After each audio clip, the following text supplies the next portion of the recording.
Good evening, everyone. Good evening. I'm going to start the meeting in a few minutes, so if everyone could please have a seat. I've been told we've reached our quota of a quorum, so we're going to begin the meeting. As you may or may not know, the moderator position at this point is vacant. According to Section 14 of Chapter 39 of the General Laws, it requires that in the absence of a moderator, the first order of business of this election is by ballot to elect a temporary moderator. The temporary moderator will have the same powers and perform the same duties as a moderator. As town clerk, I understand that Christopher Starczewski is willing and able to perform the duties of the moderator tonight. For the election of the town meeting is required to conduct, the person receiving the majority of votes of those present and voting is declared the winner. Therefore, if there is only one person's name in a nomination, only one vote will be required to elect the temporary moderator. Do I have a nomination for Christopher Starczewski to act as temporary moderator for the purposes of this town meeting? Do I have a second? Second. Okay. So, are there any other nominations? Hearing none, I will declare the nominations closed, and I will ask for a vote to confirm the nomination. Do I hear a motion that the chair of the Board of Selectmen cast one vote for Christopher Starczewski? Yes.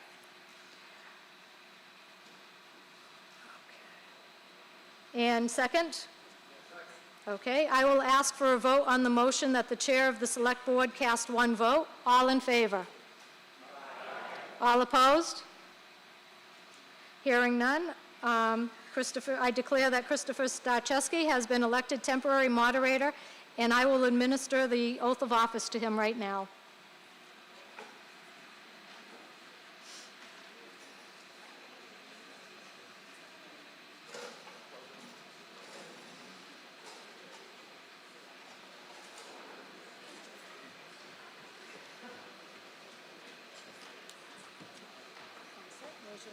Do you solemnly swear that you will faithfully and impartially perform and discharge the duties of the office of temporary moderator to which you have been elected? I do. Okay, it is yours. Okay. Do you want me to stay up here to read that? Yeah, please. Just give me 1 sec.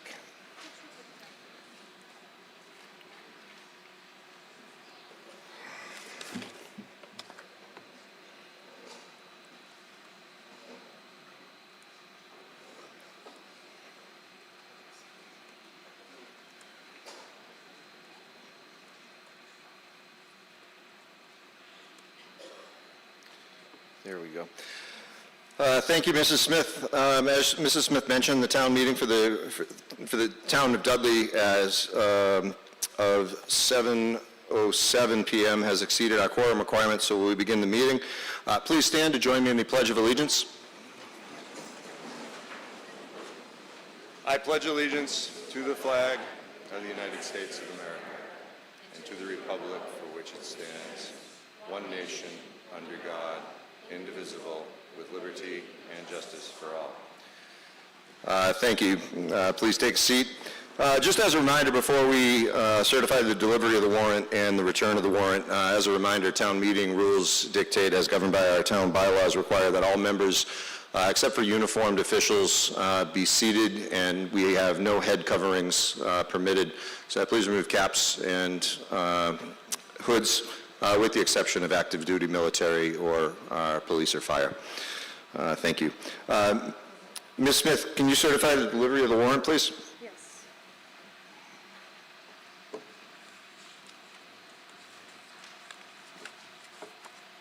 To either of the constables of the town of Dudley in said county, greetings.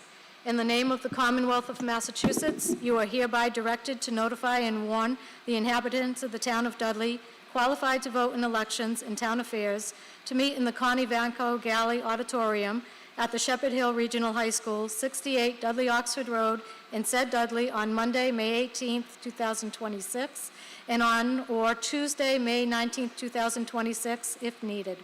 And other such times may be voted, if needed, at 7 p.m., then and there to take action on the following articles. Thank you. And can you certify the return, please?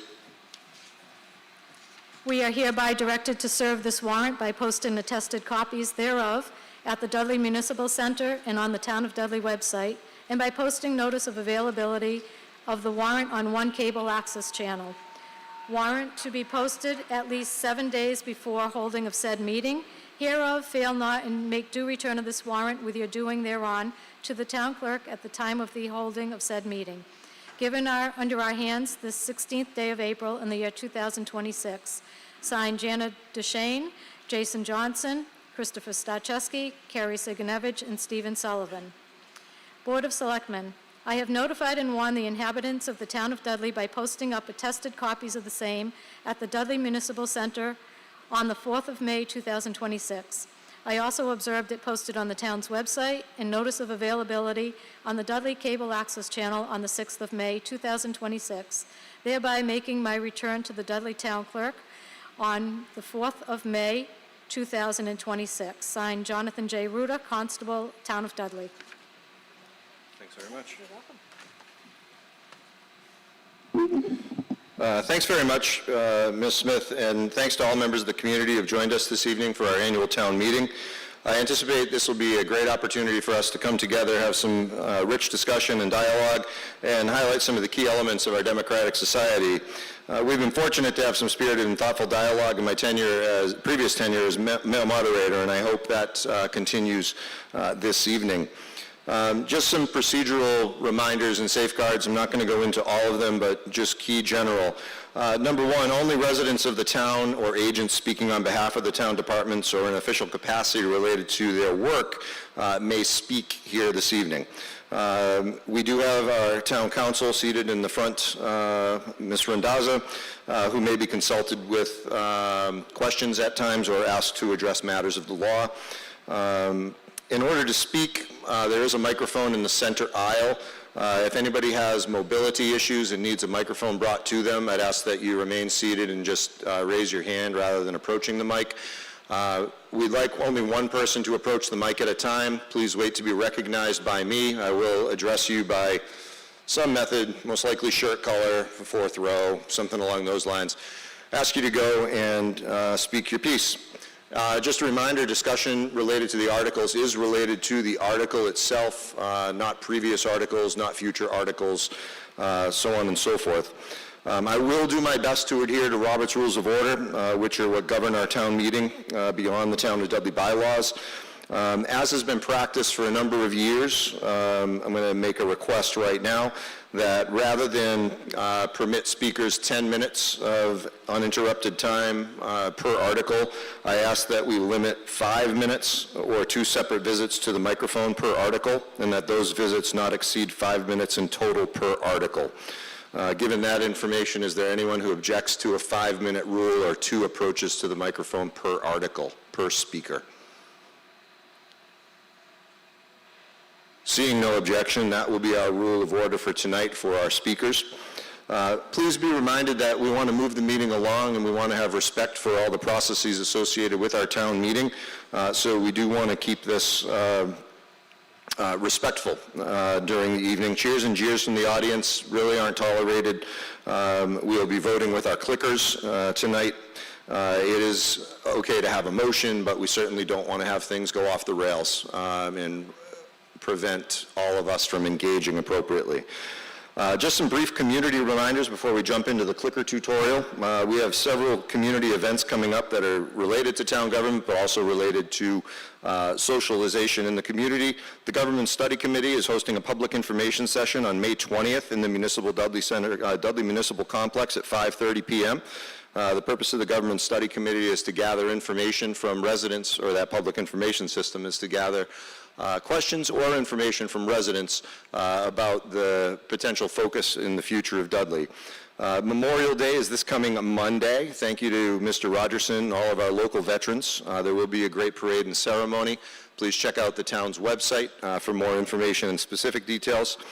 There is a ballot question information night for the Proposition 2.5 override that's being held on 2 evenings, May 21st and June 2nd at 6:30 p.m. in the Dudley Municipal Complex. There is a candidates night coming up in the municipal complex on June 8th at 6:30 p.m. There's one significant opposed race, and there are many unopposed candidates who may choose to be at that session. Of course, we've got our Strawberry Festival on June 18th, and jumping back a few days from that, prior to that, we've got the annual town election. That's on June 15. That's all I've got for kind of unprepared remarks because I didn't anticipate joining us up here tonight. But Ms. Smith, you want to walk us through the tutorial?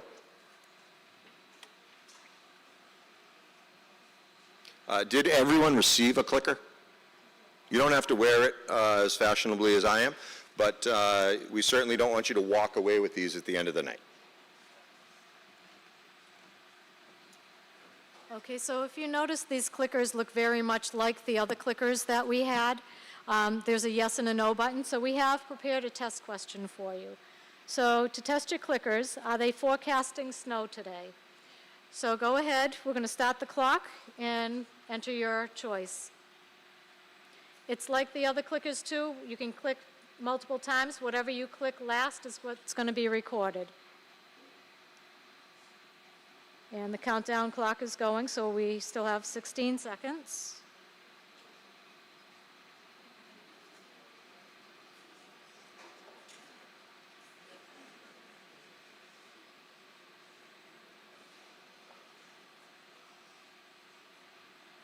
Okay, so the counting is now closed. Did anyone have any issue with their clickers? Yes, no? Okay, these are good. So you'll notice we also have receivers up at the top too, so if you're having a hard time getting your clicker to go, just hold it up, point it to the receivers. If for any reason you shouldn't, but if you do have a problem with your clicker, just go back to see the registrars in the back of the room, okay? And they can help you. Good? All right, thanks. All the votes tonight, since they're with clickers, are anonymous, but who are the 33 who thought it was going to snow tonight? All right, we got 1, 2, 3, 4, 7. All right, cool, thanks. I love it. I think it's very funny. But now down to business. So those of you who've never been to town meeting before, thanks for joining us tonight. We're going to move through the articles pretty quickly. When it comes time for discussion and debate, I will use wait time and honor your opportunity to think and move. Once we do move into voting for the articles, there is a timer that's up on the screen that allows everybody an equal opportunity to get those votes in. As Ms. Smith mentioned, if there's anything related to your voting that you're having difficulty with, your clicker's not working, we can take care of that nice and simply. Just, shout out point of order. I'll recognize you. You need a new clicker? Great, go get one. We'll restart the timer once everybody's had an opportunity to go with that. Beyond that, I think we should be pretty set to roll. So with that, Article 1. Magic. Article 1, Town Reports. To see if the town will vote to receive the reports of several town officers and all committees or take any other action relative thereto.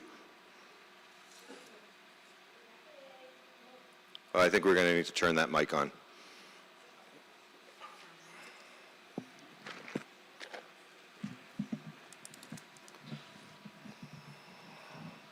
Better? Okay. The FAA moves to approve Article 1 as recommended by the FAA and is printed in the warrant. Second. Motion's been made and seconded. Discussion on Article 1.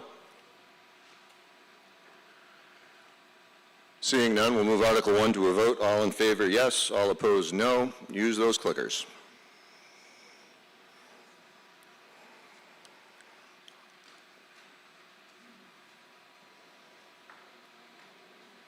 I love the counter.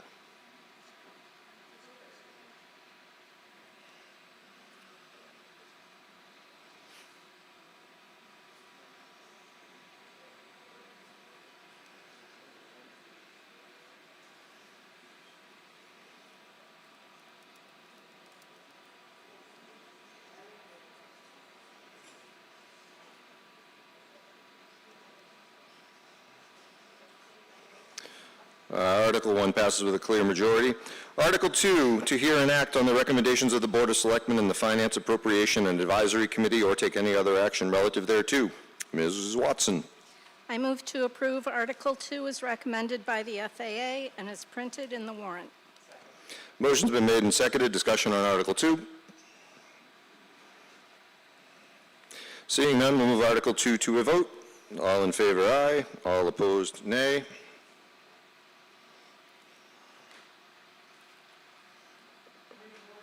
Yes, sir.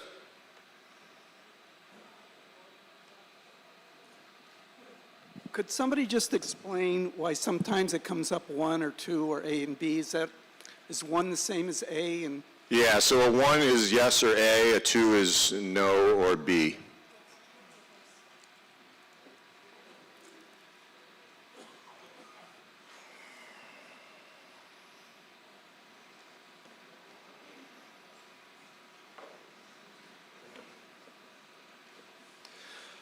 Article 2 is passed with a clear majority.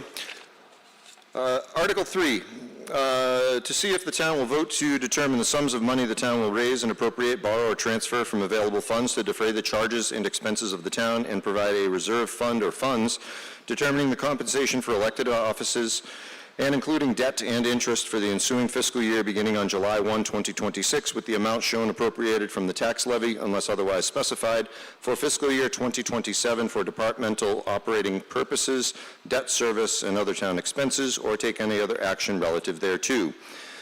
I'm going to read through the table relatively quickly. General Fund, 2027 budget. Moderator, 0. Selectmen, 9,351. Administration, 554,854. Finance Appropriation and Advisory Committee, 0. Town Accountant, 106,668. Information Technology, 155,136. Board of Assessors, 177,290. Town Treasurer, 4,723,078. Municipal expenditures, 488,469. Town Clerk, 218,062. Conservation Committee, 0. Planning Board, 50,820. Zoning Board, $0. Police Department, 2,109,849. Fire Department, 1,584,580. Board of Health, 92,932. Building Inspector, 41,880. Highway Department, 818,845. Recycling Center, 125,000. Council on Aging, 1,000. Veteran Services, 122,200. Library, 413,145, for a total general fund of $11,793,160. School assessments, Dudley Charlton Regional, $13,025,998.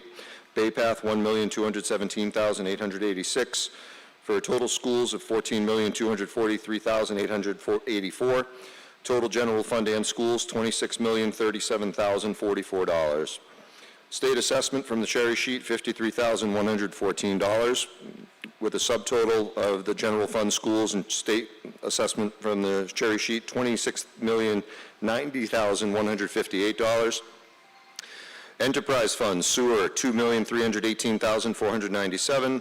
Water, $2,459,799, for a total of the enterprise funds of $4,778,296. Total town budget with state assessments, $30,868,454. Total town budget without state assessments, $30,815,340. General fund budget revenue sources, taxation and real property will be contributing $17,608,375. New growth, $150,000. Debt exclusions, $1,225,691. State aid and reimbursements, $2,447,556. Free cash, $206. Stabilization fund, $252,676. Capital stabilization fund, $578,548. And local receipts of $3,986,155, for a total general fund of $26,249,206. Enterprise funds, water and sewer indirect fees to the general fund, $211,000. Water, sewer fees and charges, $4,567,296, for total enterprise of $4,778,296. Grand total of the funding sources, $31,027,502. Total budget expenses, the town budget with state assessments is $30,868,454. The cherry sheet offset, $39,048. the overlay for abatements, exemptions, et cetera, $120,000, for a total budget of $31,027,502. Mrs. Watson. Yeah. I move that the town appropriate the total sum of $31,027,502.00 to fund the town's budget for the fiscal year beginning July 1st, 2026, including its assessment for the Dudley Charlton Regional School District for the purposes and amounts listed, and with the funding sources as printed in Article 3 of the warrant. Motion's been made and seconded. Thank you. Prior to opening up discussion, I was asked a couple of questions earlier, and I just wanted to make a clarifying statement that this is a balanced budget that utilizes stabilization and free cash. In essence, our stabilization money and our free cash, for those of you who don't know, it's the town's rainy day fund. It's the money that's accumulated over the years and sits, and we utilize those for repairs, emergencies, et cetera. This balanced budget utilizes the stabilization funds and the free cash, essentially zeroing out those accounts. This budget is balanced at this point regardless of the ballot question on the June 15th ballot. So regardless of a Proposition 2.5 ballot question passing or denied, this budget is balanced and ready to go.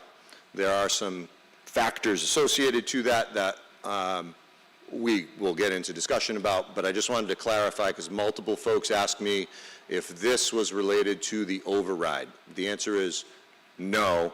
That's a completely separate question on the ballot, so we aren't going to be debating override tonight. We are going to be debating Article 3 relative to the budget. Having said that, I'll open up any opportunities for discussion.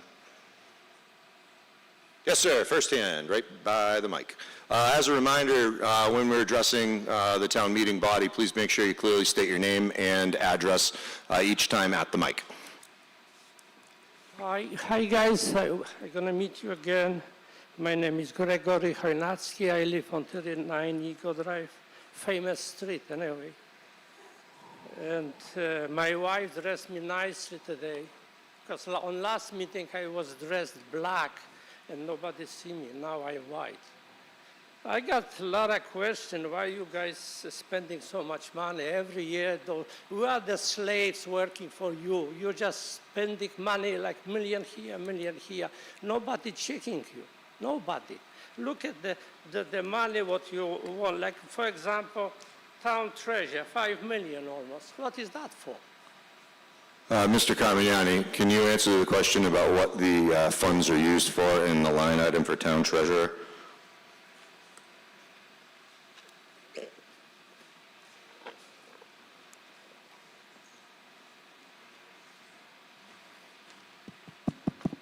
Good evening. I'll give you a few highlights. It's the $4,700,000. The larger items are county retirement.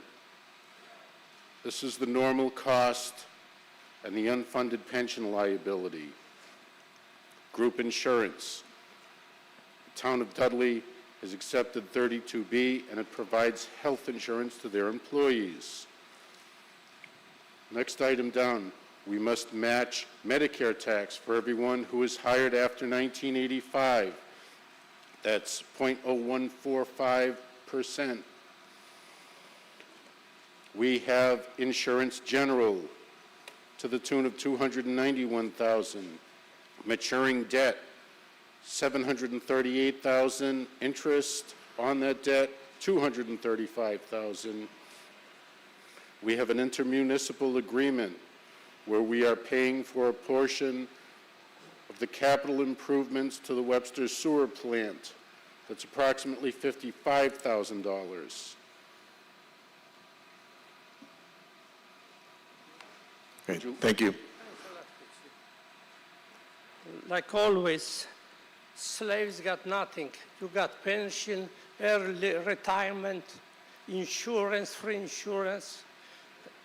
People chosen by God, you think you are. You're not.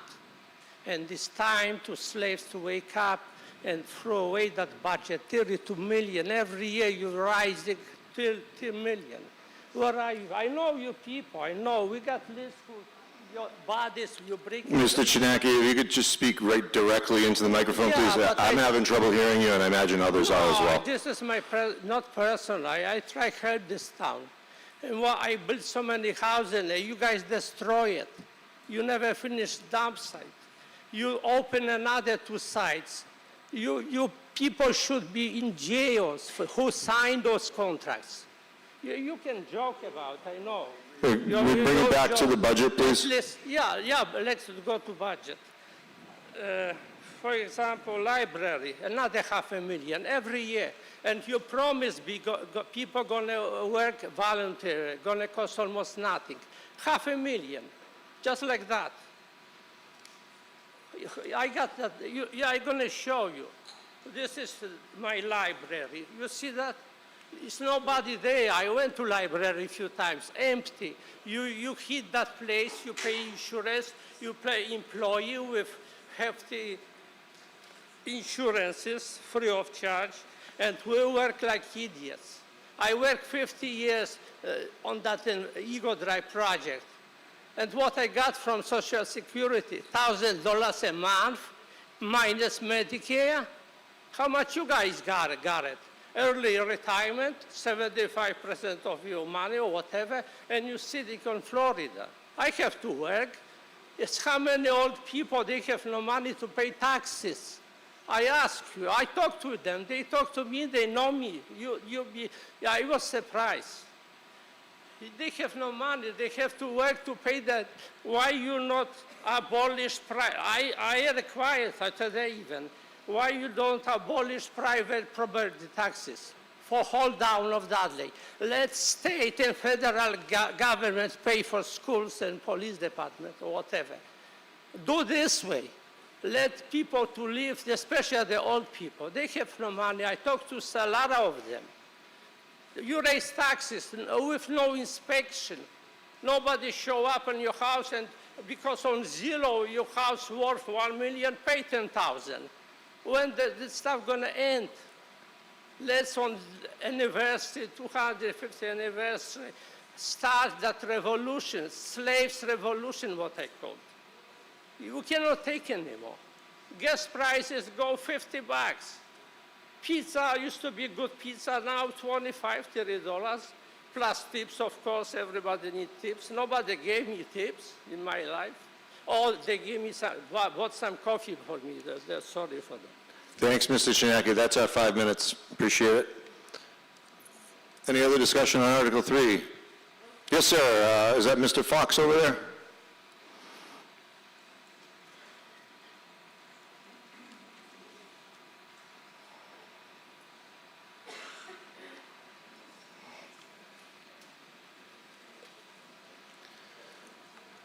I recognize that silver hair. My name is Peter Fox, 12 Ridge Drive, Dudley, Mass. The question I have is if we take the $578,000 out of stabilization, out of capital stabilization fund, and we also take stabilization fund, at the end of that, is there zero left in those accounts? Yes. Zero. And that is the town's savings accounts. Money's used to purchase police cruisers, ambulances, and everything else. It also, I believe, it affects the town's bond rating if you go to borrow money, if you have zero in those accounts. That's correct. So that's what we're asking tonight, is that we have zero savings whatsoever.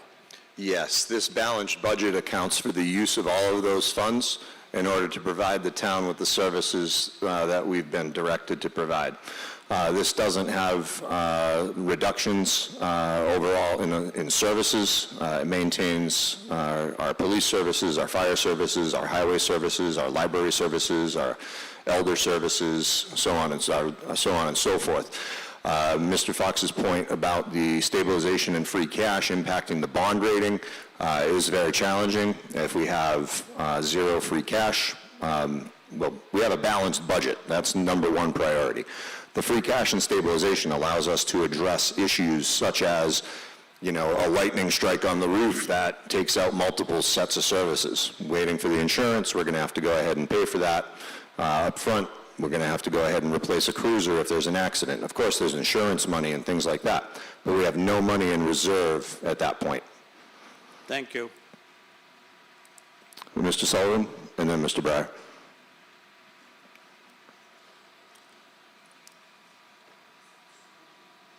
Thank you, Stephen Sullivan, Cardinal Drive, Board of Selectmen.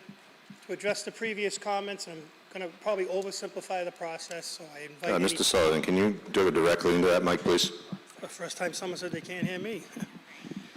So I'm probably going to oversimplify the process, and I invite anybody that can correct me or help me, please do. The town presents a budget.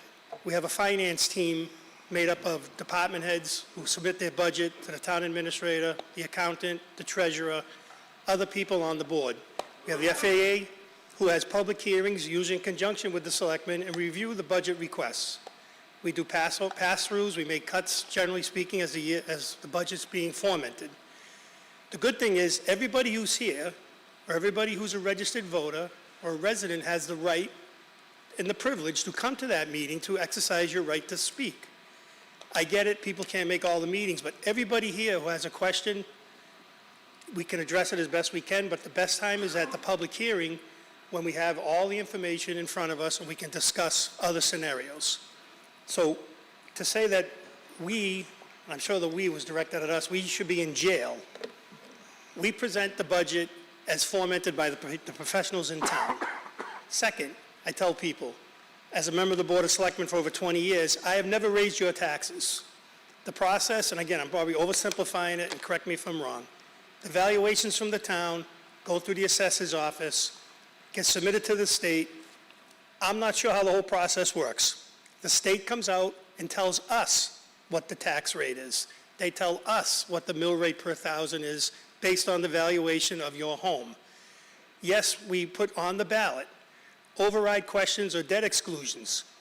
And I tell people, if you didn't have the right to vote, the override and the debt exclusion would be decided by the 5 people on the board. And if 3 people thought it was a great idea, you would get overrides or debt exclusions. Again, that's your right to vote. That's when you show up at the ballot and you vote. So I don't take great offense because I consider the source, but to say we should be in jail because the budget goes up every year, when we do public hearings, these folks aren't paid. I've been on the board 20 years. I don't do it for the money. It's probably 15 or 14 years. I haven't got a penny. Whatever. I'm not looking for a pat on the back, and I'm not crying. I just take slight offense, but considering the source, just participate. We're all here tonight, and I wish 177 people showed up at our public hearing. Thank you. Thank you. Mr. Breyer, yes.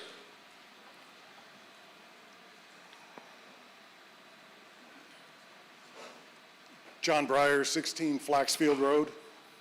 The Dudley Charlton Regional, this is our share, the 13 million. What is the total? It just seems to be a little off because I guess what I'm looking for is what is the total budget for the Dudley Charlton Regional School District? Why does this number, I haven't really dug into it, it just seems high, and don't we still have declining enrollment? Is there a problem with age somewhere? Yeah. Superintendent LaMarche? Yes. You might have to raise it a little bit.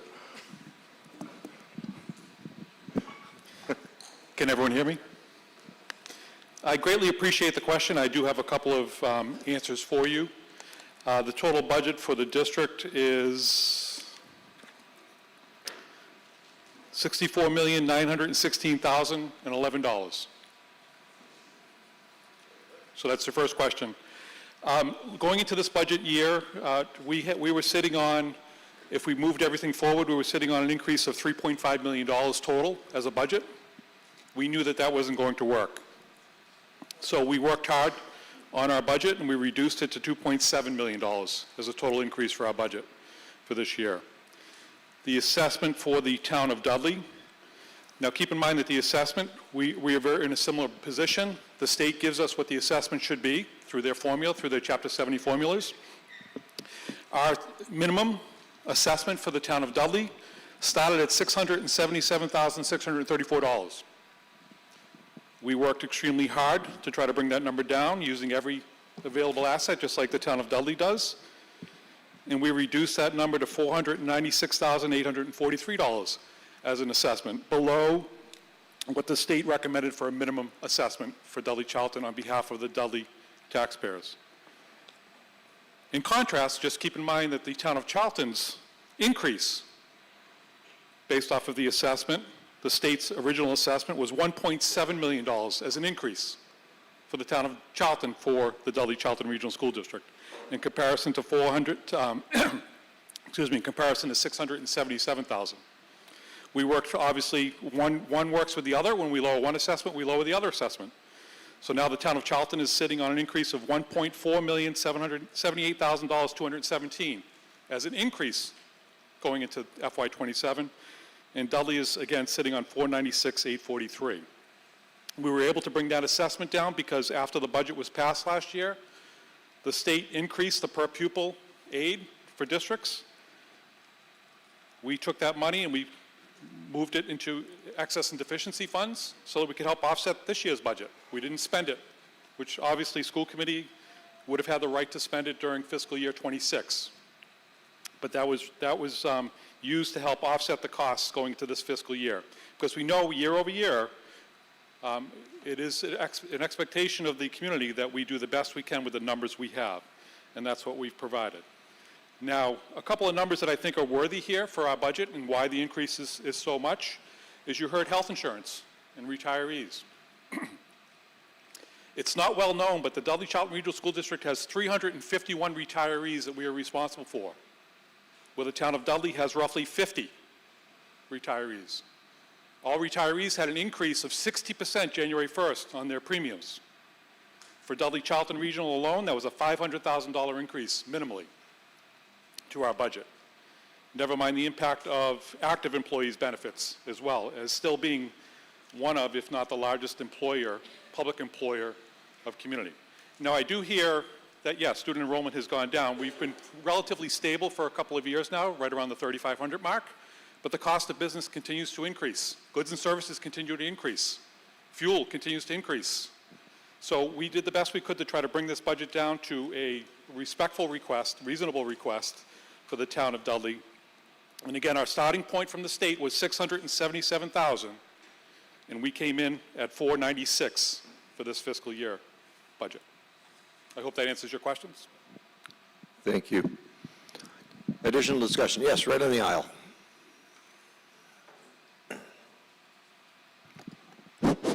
Jim Martin, 18 Cardinal Drive. First, I have two questions. First, what was the budget for 2026? Mr. Ruda or Sarah, do you have that? You're looking for the overall FY26 number? Oh, Mr. Carmiani's coming down. Thank you, Rich. Read it, please. I'll come down and see. I'll come down and get it from you tomorrow. Let's get the... Excuse me? Trying to decipher number 6. If there's an issue, you may bring it up with the moderator. Thank you. Buddy?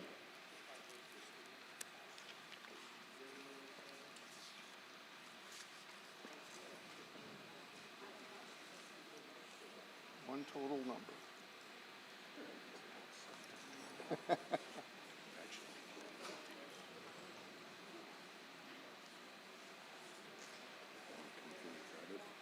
Yeah, I'll get it tomorrow. Do we have a ballpark number you could share? Nah, he didn't get one, but he's got a lot of subtotals. Okay. I'm going to get it from him tomorrow. Second question, and I don't know if this applies or not.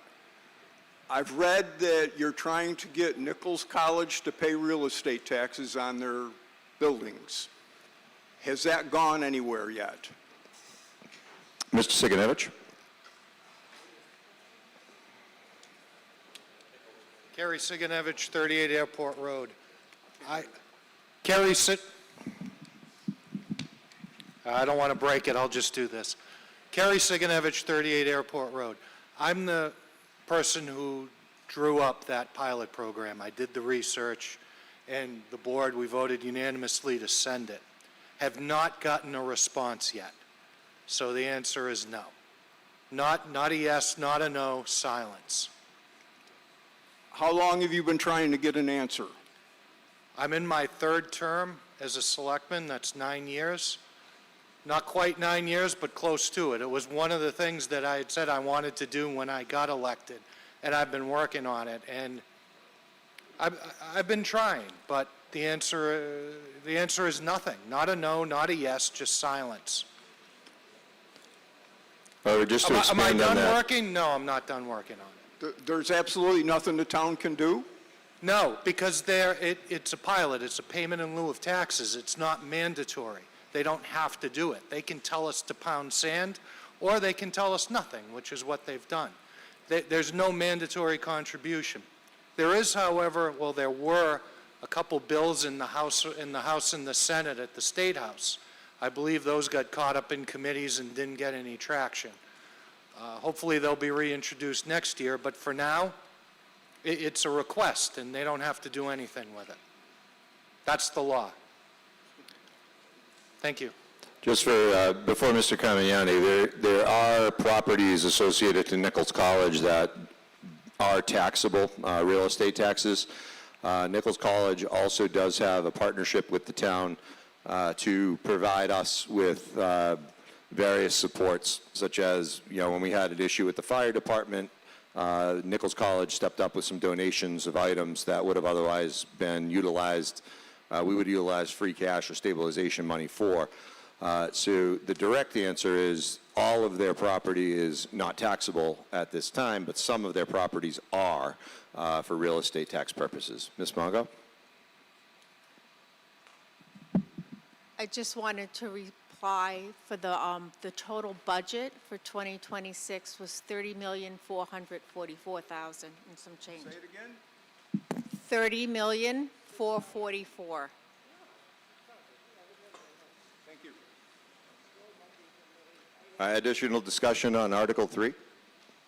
Yes, on the aisle.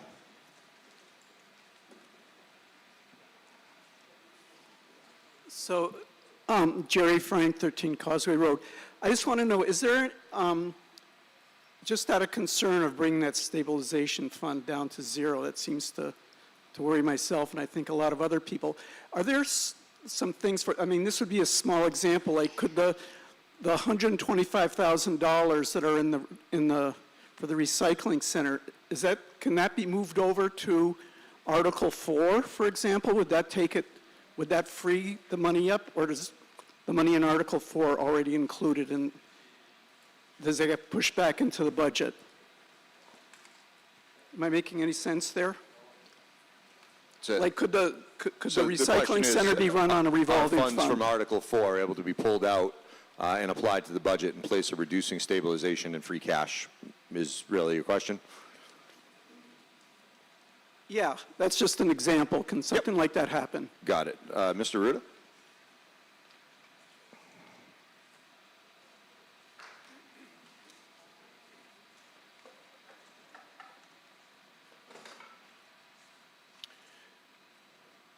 Mr. Moderator, just to make sure I have the question correct, we're talking about Article 4 with the revolving funds. The last speaker asked that question. Yes. Can the Article Fund, the example was, the recycling center, $125,000. Could that be removed from Article 4 and those funds be appropriated in the budget to help offset the utilization of free cash or stabilization? Is that a possibility? So revolving funds, those annual spending limits represent limits, meaning that we can't exceed putting that amount into that individual revolving fund. Those are not balances that can be moved out. That's the limit that's been voted to place into that revolving fund. It's like a checkbook. If you, for example, the gift shop, if you buy a mug, whatever the profit is on the mug is used to replenish the stock of mugs. it's not something that is, Okay, so my question would be is, instead of funding $125,000 in Article 3, could we make the recycling center as just, I'm just throwing this out as an example, part of the revolving fund so that, because, you know, we pay $125,000, I'm assuming, in annual fees, you know, to get our sticker. Couldn't we use that money to pay the $125,000 instead of taking it out of Article 3? I think we'd have to ask council a little bit more about that, because because we've hired people, we don't know if the fees went up for the tipping fees in the middle of the year. If we make it a revolving fund, did we collect enough money to cover those tipping fees, or are we going to run at a deficit? I think that it's a good idea, but I don't know if the recycling center would be ideal for something like that. There's too many unknowns to take a risk like that. Ms. Randazzo?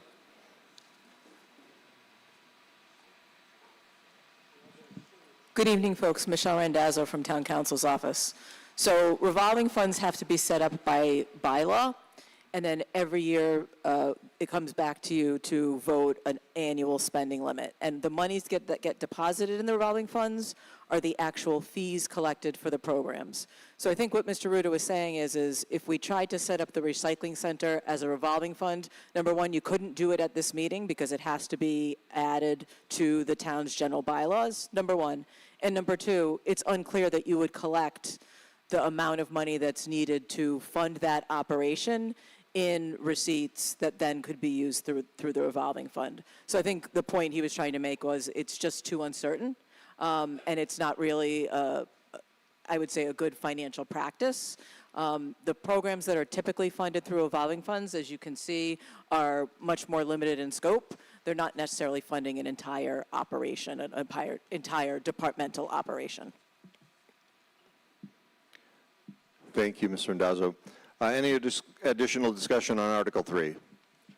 Yes, Mr. Chinaki, you already expended your 5 minutes. Last time. Yeah, Mr. Chinaki, you've used your 5 minutes. Yes, thank you. Mr. Chinaki, you've used your 5 minutes. I'm going to have you take a seat. Oh, no, you said. Oh, I wait, was can that a different come article? Twice. No, that was this article. You said I can come twice. The rule that was 5 minutes, adopted you was said. 5 minutes or No, 2 on times article. to the microphone, I am still not to talking exceed about 5 minutes. Same article. So you're going to have to take a seat. You can, sewage Is there any additional discussion for Article 3? For what? Mr. Chinaki, thank you. So water, flush my toilet, Dudley water. It's Thanks, so Mr. bad. Chinaki. You're going to have to take a seat. Thank you. Any additional discussion on Article 3? Yes, red shirt. Is this thing on? Yep, okay. I can't really hear up here very well when I'm talking, so apologies. Demetrius Karagiogis, 5 Francis Drive. I'm just curious, if this doesn't pass tonight, what happens? The process for the budget not passing, Ms. Randazzo? Thank you, Mr. Moderator. At some point, you're going to have to pass a balanced budget, whether it's today, before June 30th, but it will have to be done before your tax rate is set, and that is typically set by, as one of the previous speakers stated, by the state, typically happens in late fall. If you do not pass a budget before June 30, the lights go off. You will not be able to expend any funds. Whether or not it has to be balanced, the key time frame that you have to pass a balanced budget is before your tax rate is set. So basically, if you don't pass a budget tonight, you're either going to come back, you'll come back at some point to have to set a balanced budget, and you run the risk that town services will have to cease as of July 1st. Thank you. Thank you. Additional discussion, Article 3. Yes, sir.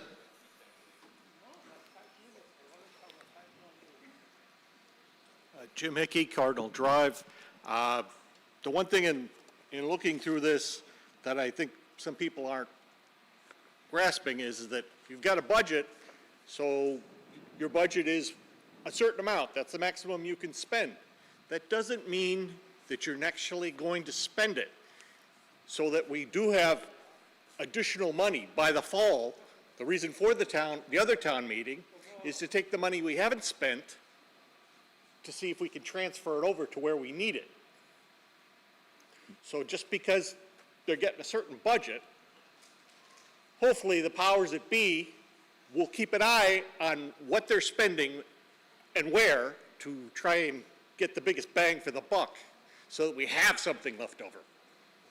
Thank you, Mr. Hickey. Additional discussion, Article 3.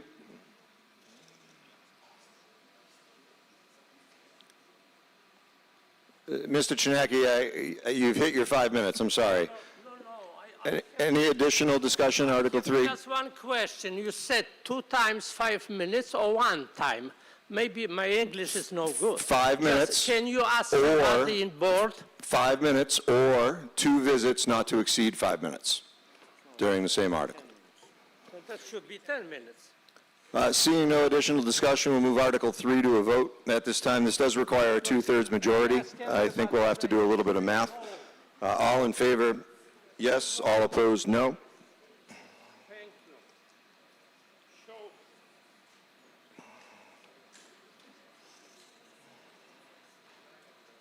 Show no. Oh, you see? That is voting against it.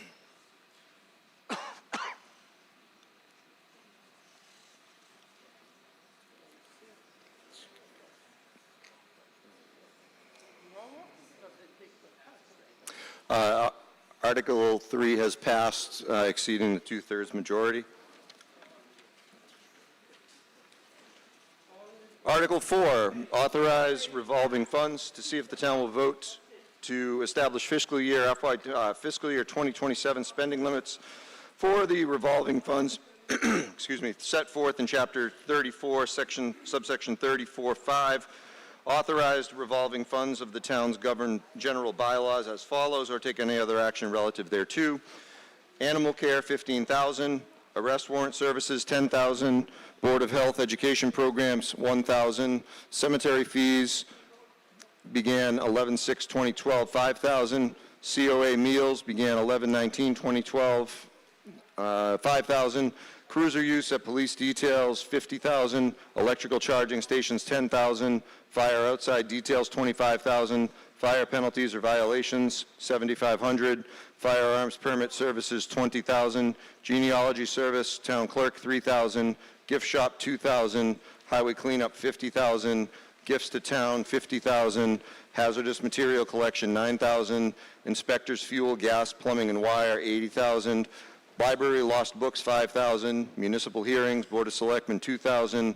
Planning documents, $1,000. Regulatory compliance, $75,000. Tax title fees, $75,000.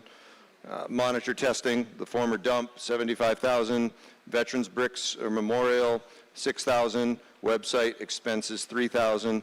Please note, revolving funds are accounts set up for specific purpose under Mass General Law, Chapter 44, Section 53E and 1/2. The revenues received into these funds are not considered a revenue source, bless you, when calculating budgeted receipts, nor when computing the town's tax levy. Mrs. Watson. I move to approve Article 4 as recommended by the FAA and is printed on the warrant. Article 4 has been motioned and seconded. Is there any discussion on Article 4? Yes, sir.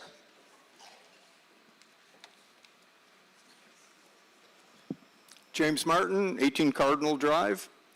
4 of these, genealogy, gift shop, gifts to town, and library lost books. That's $60,000. All right. I didn't know we had a gift shop. And I'd also like to know what gifts to town means. Is anybody on the floor able to explain gifts to town? Mr. Rudo or Ms. Randazzo?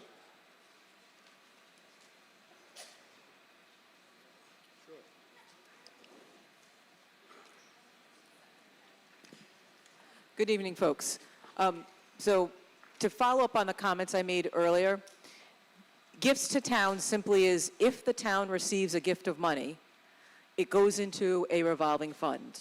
What you are voting on is just a limit on the total amount that could be expended from those revolving funds by the persons that the town has previously designated as able to expend those funds in your general bylaw. These are not separate appropriations. This is, the total amount here is not money that is being taken from your tax levy to support these particular programs. It's receipts for things like, if there's a recreational program, for example, and someone has to pay to participate in a summer program. Those receipts go into this revolving fund, and each revolving fund is set up to support the operation for which the fees come in. And then a designated official, as set forth in your bylaw, is allowed to spend up to $3,000 of those incoming receipts to support the gift shop operations. Is there a gift shop? Apparently, yes, and apparently there's mugs. And can you tell me where it is? I'm going to have to defer. Does anybody know? I don't know. I'm sorry. Mr. Ruda, I can attest that the town of Dudley does have gift shop and swag. I've got several shirts for my mom for my birthday recently, town of Dudley.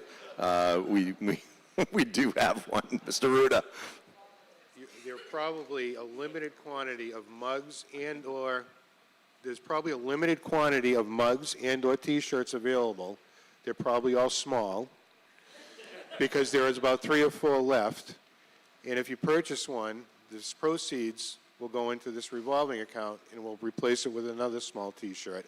But if we did have a gift shop that we used appropriated money for, it would be the first thing on my list that I'd be slashing away. All right, excuse me. One more I'd like to have explained. $80,000 for inspectors, fuel, gas, plumbing, and wire. Can you explain that one? Mr. Ruda.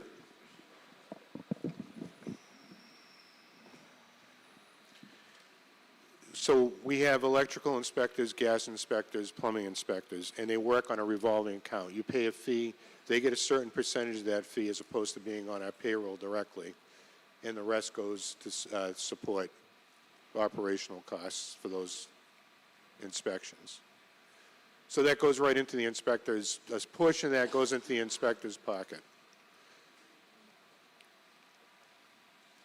So the electrical inspector, the plumbing inspector, they can spend a bunch of money for plumbing supplies and wire for the town businesses or something? No. The revolving account is if someone comes in, they pay a fee for an electrical inspection, and that inspection is conducted by an electrical inspector, and we use a portion of that to pay his or her stipend, and the rest supports the office operation. So they're not buying stuff with it. They're being paid for that particular inspection, for that operational cost to conduct that inspection. I just don't understand why the word wire is in there then. It would sound to me like they're spending some money on wire to do an inspection on my house if I need an inspection. Can we amend it to take the word wire out of it? Can we make an amendment right now to take the word wire out of it? If that's yeah. But they call him an electrical inspector instead of... Ms. Randazzo. Hello again. I'm going to try again, and I may be too caught up in the legalese. But whenever inspectors go out to do inspections, there's usually an inspection fee.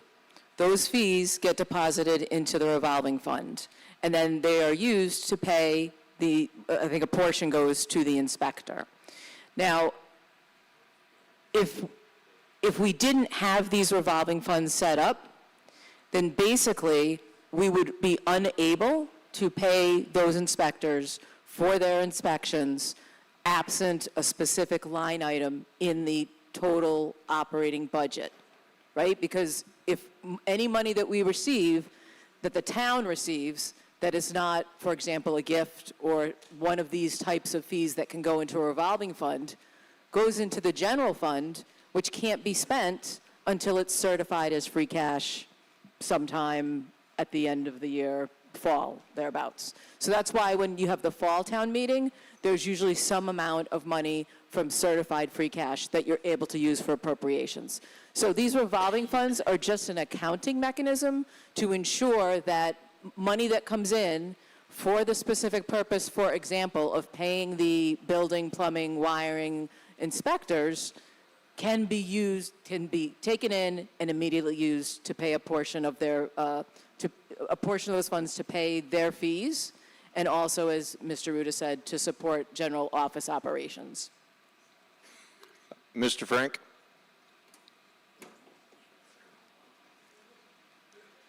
I think what the previous speaker was asking is why it says wire as a material. It actually means the wire inspector, I believe. Is that correct? Yes, Yeah, that's so correct. Yeah. Any additional discussion for Article 4? Yes, sir.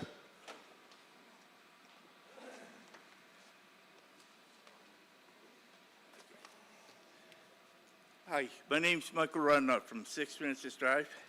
I got a question. How many animals do we really have in Dudley, in the shelter?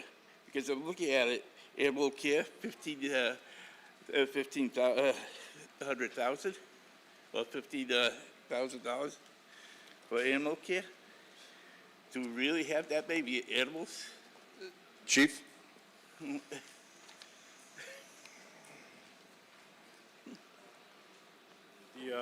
The police department is in charge of the animal control officer.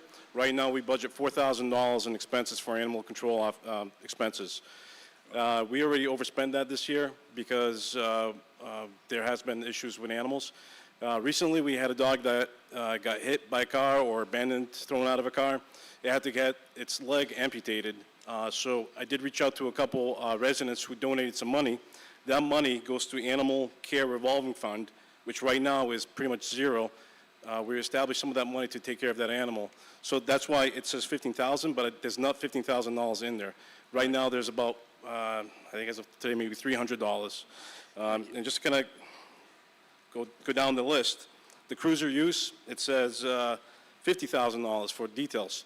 That's a fee we collect from National Grid, Charter, when they request a cruiser for details. We just had a cruiser that the engine blew up. We spent about $10,000 to fix that cruiser to get a couple more years out of it. So this is what it pays for. There's not $50,000 in there. There's about $30,000 in there, but we took away 10 for that expense that was unexpected. So a lot of these revolving accounts, the amounts are not actually there, but it allows us to raise that money throughout the years. So if we do have an unexpected expense, that's where we can pull that money instead of coming to a town meeting and asking for $10,000, $12,000 to repair an engine. Okay, that makes sense Okay. now. I got one other question. How many charging stations do we have in Dudley? I'm sorry, what was the question again? How many charging stations we have in Dudley? Because I see electric charging gas stations. Mr. Ruda?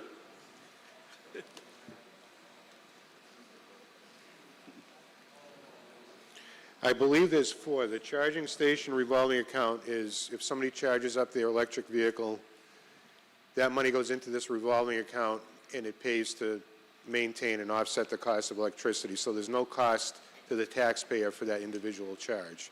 We make a little tiny bit of money on it and not much more than that. Okay.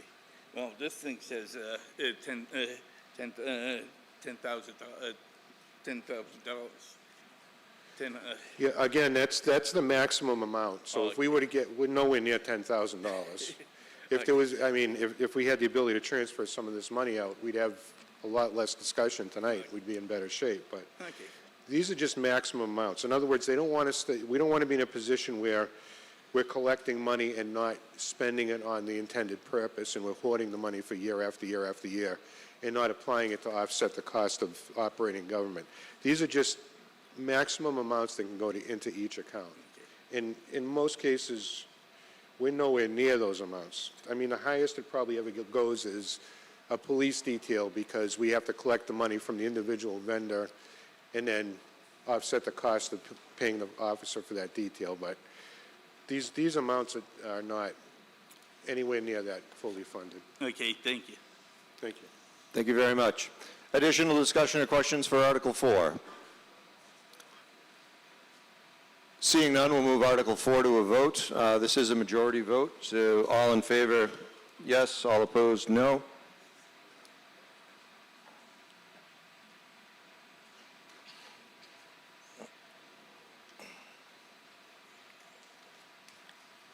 Well, this vote flew right along.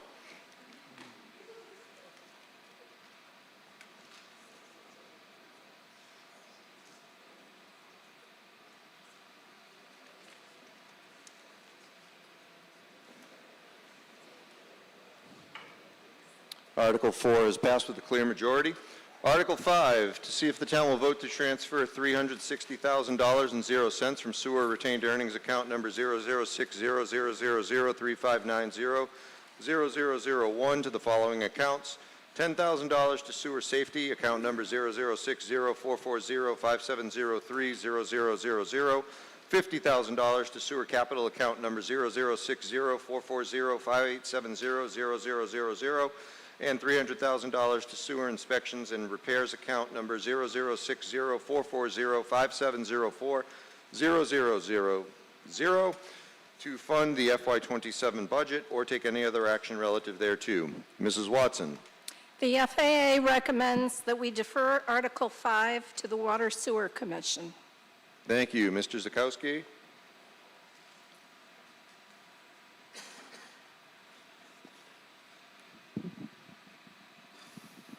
Scott Zakowski, 8 Catherine Street, Chairman of the Water Sewer Commission.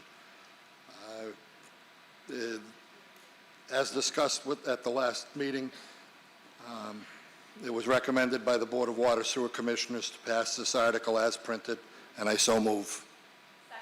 Motion's been made and seconded. Discussion on Article 5. Seeing none, we'll move Article 5 to a vote. All in favor, yes. All opposed, no.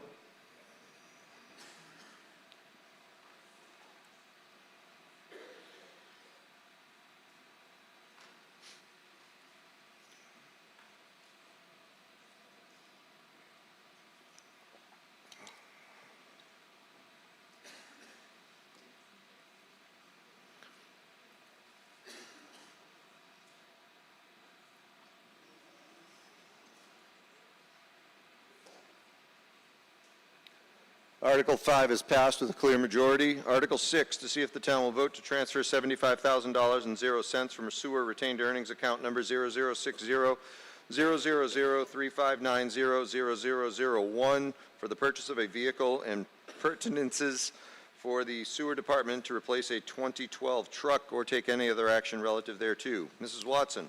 The FAA recommends that we defer Article 6 to the Water Sewer Commissioners. Thank you. Mr. Zakowski. This article did not meet the timeline needed for capital improvement, so we're asking that it be deferred, that it be passed over until the fall town meeting. Motion to pass over to the fall town meeting. Is there any discussion on Article 6 to pass over? Seeing none, we'll move Article 6 to pass over to the fall town meeting to a vote. All in favor, yes. All opposed, no.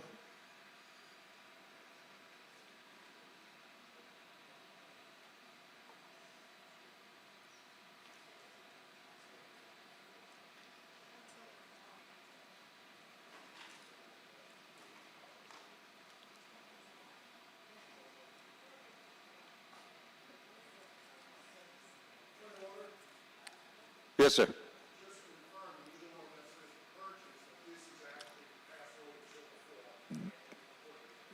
Correct. The motion was not to pay attention to the text, but to pay attention to the words in the spirit to pass over to the fall town meeting. You're welcome. That motion to pass over is passed with a clear majority. Article 7, to see if the town will vote to... Yes, sir. May I ask to get Article 12 taken out of order? We've got a motion to move to Article 12 out of order. If this motion, do we have a second? Second. We have a motion that's been made and seconded to move to Article 12 and take Article 12 out of order. Is there any discussion for Article 12? Mr. Carmignani, the rationale? I got the mask on and I'm coughing. It's becoming a distraction. So I would like to speak on the article. Received. Is there any additional discussion for taking Article 12 out of order? All right, if Article 12 passes to take it out of order, I'm sorry, if this passes to take it out of order, we will revert back to Article 7? Yeah, we will revert back to Article 7 at the conclusion of Article 12.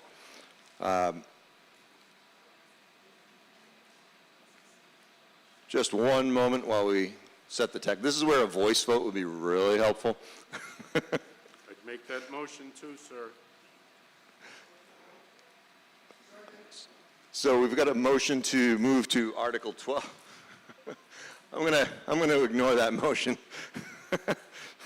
right now. The motion's been made and seconded. We discussed moving to Article 12. We're preparing the vote. In just a moment, we'll be clear. Ready? We are ready. All in favor to take Article 12 out of order, yes. All opposed, no. That was very quick. Nice work.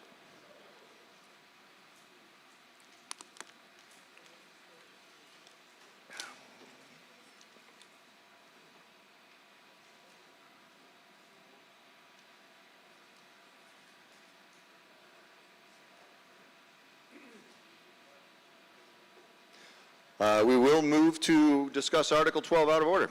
So Article 12 is our point of discussion. Acceptance of Mass General Law 32, Section 4, 2B, 1/2. Call firefighters to see if the town will vote to accept the provisions of General Law 32, Section 4, 2B, 1/2, allowing call firefighters to purchase back non-membership service from Worcester Regional Retirement Board or take any other action relative thereto. Mrs. Watson. The FAA recommends that we defer Article 12 to the Treasurer-Collector. Mr. Carmignani.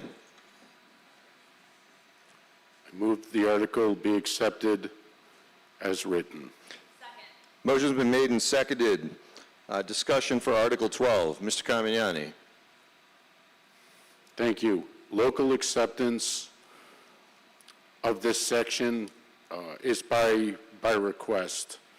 It allows call time to be bought back, service time, by non-full-time firefighters, if I have that correct. I have the original acts and resolves of 95.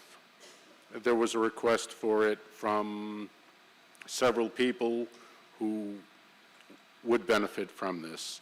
It would be similar to buying back call time. If you were a full-time firefighter, now it allows a police officer who had call time, someone on the water department, highway, so on and so forth. Thank you very much, Mr. Carmignani. Any additional discussion or questions for Article 12? Yes, sir. Right off the aisle. David Simonik, 95B Mason Road. If you can simplify what this is to the lay people that have no idea what you're speaking of, buying back call time? Yes, Mr. Ruda.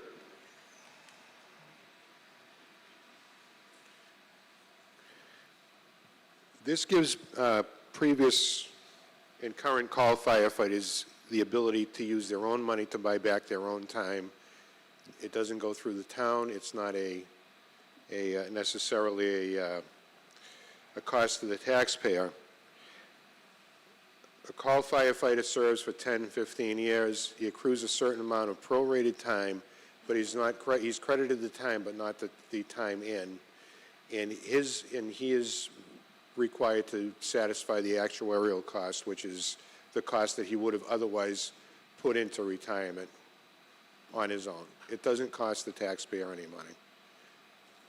And then, if they go on to full-time town service in another department, that time is credited to them towards their retirement, having satisfied the cost and replenished the money that otherwise would have been taken out.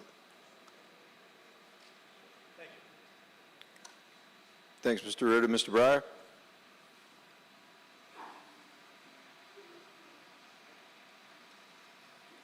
John Breyer, 16 Flaxfield Road.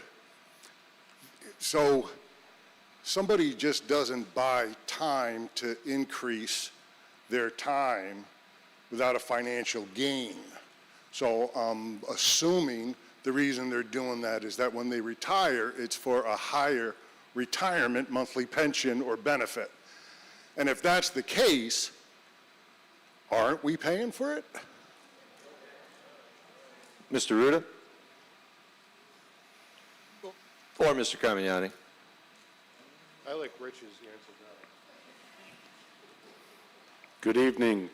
You're replicating deductions with interest that would have been taken had the person been full-time. So it's the accumulation of, we'll call it 5 years of call time. Instead of the deduction being withheld, it's being recreated, interest charged, and the call time accumulated as though it were full-time. If that answers it. Thank you. In essence, it related to my personal situation. I did 10 years of private school service. When I moved into public education, I was at 0 years of creditable service towards my retirement. I was able to work with the Mass Teacher Retirement System to buy back a portion of those 10 years at my own expense and contribution into their retirement system. I had to outlay that with interest to go ahead and buy back my time so I could get creditable service towards my retirement, thereby not working until I'm 68, maybe until I'm 64. So it's not exactly the same process, but it's the idea of allowing the part-timers to buy back service time to be provided towards their retirement. Additional questions? Yes, sir. Mr. Hickey.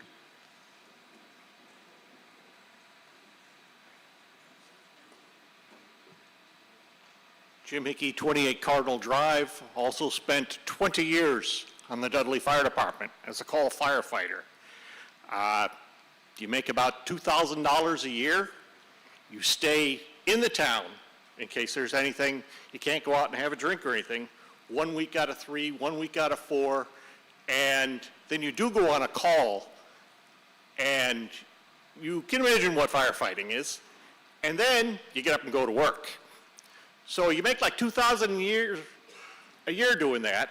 You do that for 20 years. Oh, so now you can take $40,000 and put that, what percentage of that, towards your retirement, because you're still doing it. You're still out there. Now you're doing it full-time for Dudley. But this is compensating people for decades of what they're doing for the town, especially now that for some reason we can't get people to do it.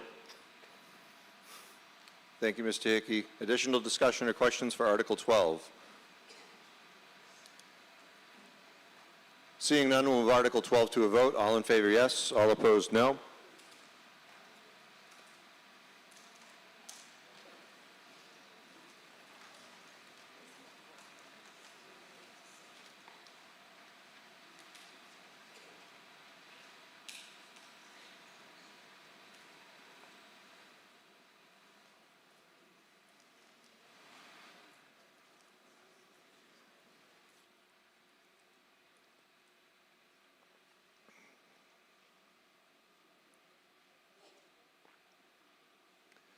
Article 12 is passed with a clear majority. Reverting back to Article 7, to see if the town will vote to transfer $60,000.00 from sewer retained earnings account number 0060-000-3590-0001 to the sewer operating expense account number 0060-440-5700-0000 to balance the FY26 budget or take any other action relative thereto. Mrs. Watson. The FAA recommends we defer Article 7 to the Water Sewer Commission. Mr. Zakowski. I'm sensing a pattern. Yes. The Board of Water and Sewer Commissioners recommend that this article be passed as written, and I so move. Motion's been made and seconded. Discussion on Article 7.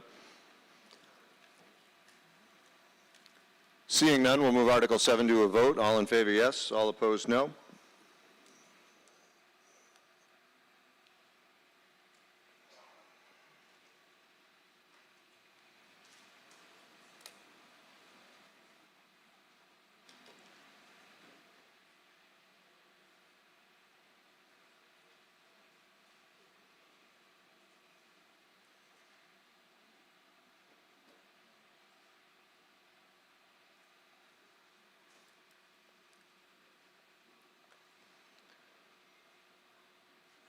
Article 7 is passed with a clear majority. Article 8, to see if the town will vote to transfer $207,050.00 from the PFAS settlement account number 0260-000-5780-2601 to water debt services account number 0061-450-5910-0000 to pay down the amounts of $146,625 and $60,425 for outstanding PFAS debts, or take any other action relative thereto. Mrs. Watson. The FAA recommends that we defer Article 8 to the Water Sewer Commission. Mr. Zakowski. Yes, the Board of Water Sewer Commissioners recommend that this article be passed as written, and I so move. Motion's been made and seconded. Discussion on Article 8.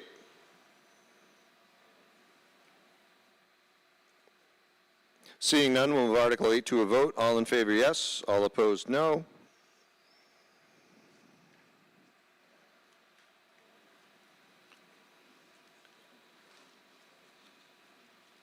First, Mrs. Smith, thank you very much for these clickers. They're fantastic. The station up there is fantastic. I'd like to thank the Dudley Charlton Regional School District for prepping this environment for us tonight so we can all gather. It's much appreciated. And the temperature is just right on stage, despite the fact that snow for 33 of you is in the future. Article 8 is passed with a clear majority. Article 9, to see if the town will vote to appropriate, borrow, or transfer from available funds $100,000.00 or some such sum to pay all costs for planning purposes related to updating the town's lead service line inventory, water service line inventory update for the town to comply with the 2024 lead and copper rule improvements, LCRI, requiring all public water systems, PWSs, to complete a baseline inventory of utility and customer-owned service lines connected to its distribution system and prepare a replacement plan by November 2027, and the payment of all other costs incidental and related thereto, and that to meet this appropriation, the treasurer, with the approval of the Board of Selectmen, is hereby authorized to borrow said amount under and pursuant to Mass General Law, Chapter 44, subsection 7, and or 8, Chapter 29C, or pursuant to any other enabling authority, and to issue bonds or notes of the town therefore. All or any portion of this borrowing may be obtained through the Massachusetts Clean Water Trust, the trust, in accordance with Chapter 29C as amended of the general bylaws. The town administrator, the treasurer are authorized to execute and deliver any and all agreements and other documents that may be required by the trust or by the Commonwealth of Massachusetts Department of Environmental Protection in connection with any financing to be obtained through the trust, or take any other action relative thereto. Mrs. Watson. The FAA recommends we defer Article 9 to the Water Sewer Commission. Mr. Zakowski.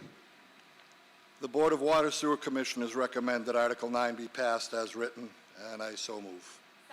Motion's been made and seconded. Discussion on Article 9.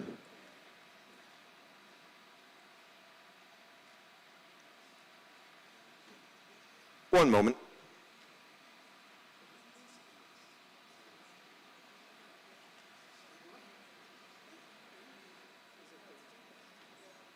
Just as a point of order, Mr. Zakowski, can you go ahead and read the motion as printed so we can have a record of a funding source?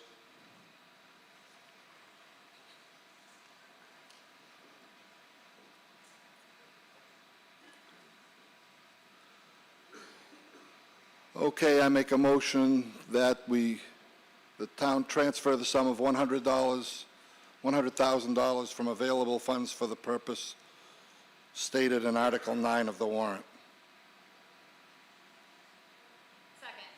Motion's been made and seconded. Thank you for amending that motion, Mr. Zakowski. Any discussion on Article 9? Did I see a hand in the middle? Yes, Mr. Frank.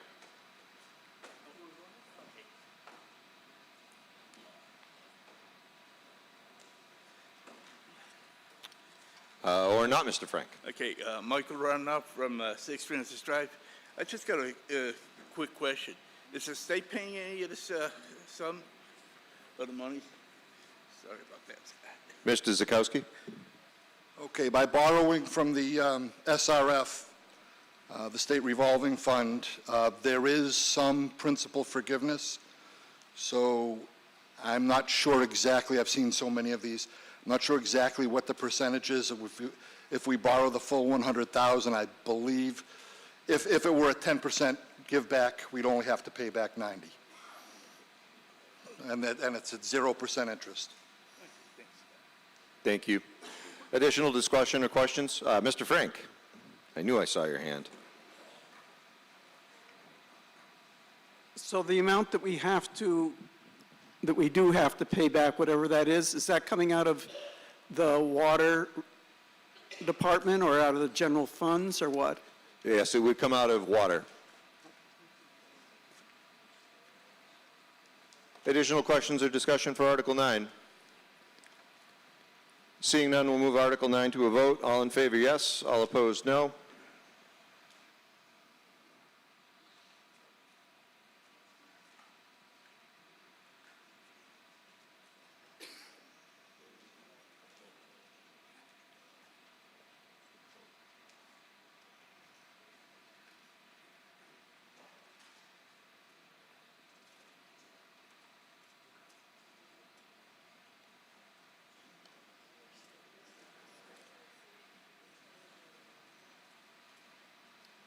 Article 9 has passed with a clear majority. Article 10, to see if the town will vote to transfer $60,000.00 from water retained earnings account number 006100035900000 to the following accounts. $10,000 to Water Safety Act number account number 006145058200000, $50,000 to Water Capital account number 006145058700000, account to fund the FY27 budget or take any other action relative thereto. Mrs. Watson. The FAA recommends we defer Article 10 to the Water Sewer Commissioner. Mr. Zakowski. Yes, the Board of Water and Sewer Commissioners recommend that this article be passed as written, and I so move. Article has been motioned and seconded. Is there any discussion for Article 10?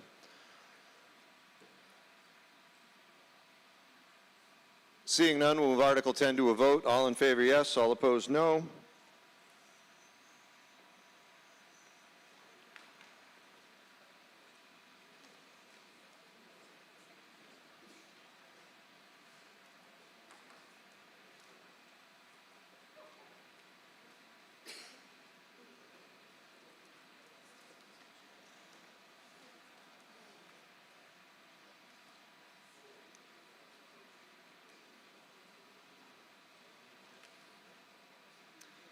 Article 10 is passed with a clear majority. Article 11, prohibited areas pursuant to Mass General Law, Chapter 269. Yes.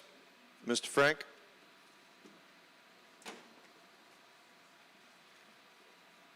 I'm not sure how to do this, but I just don't understand question 9. And there it says, do I have to ask that we revisit the article, or what? If I have a question on it, can I just ask the question and maybe get the answer?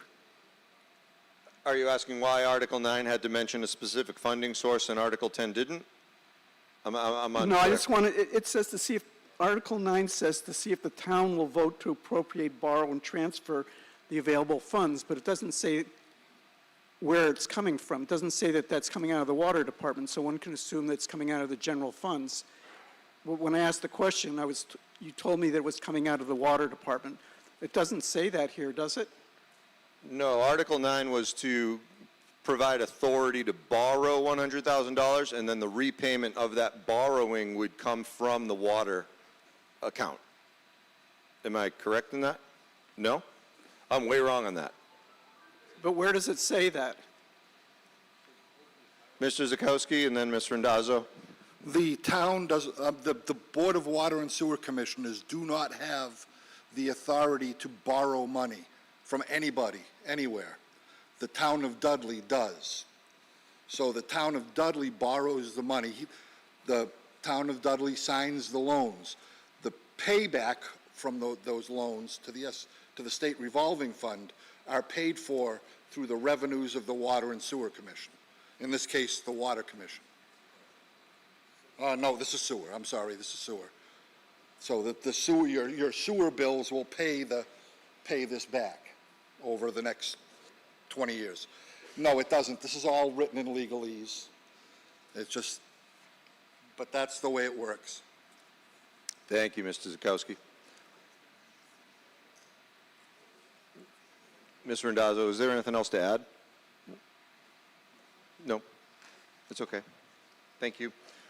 Article 11, prohibited areas pursuant to Mass General Law, Chapter 269, Section 10K2I, exempt municipal buildings, grounds, or parking areas, to see if the town will vote pursuant to Mass General Law, Chapter 4, Section 4, to exempt town administrative buildings or offices, grounds, or parking areas thereof from being classified as a prohibited area for the possession of firearms as outlined in General Law, Chapter 269, Section 10K2I, or take any other action relative thereto.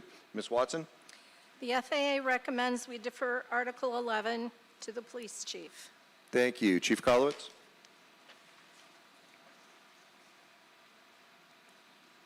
I move to approve Article 11 as printed in the warrant.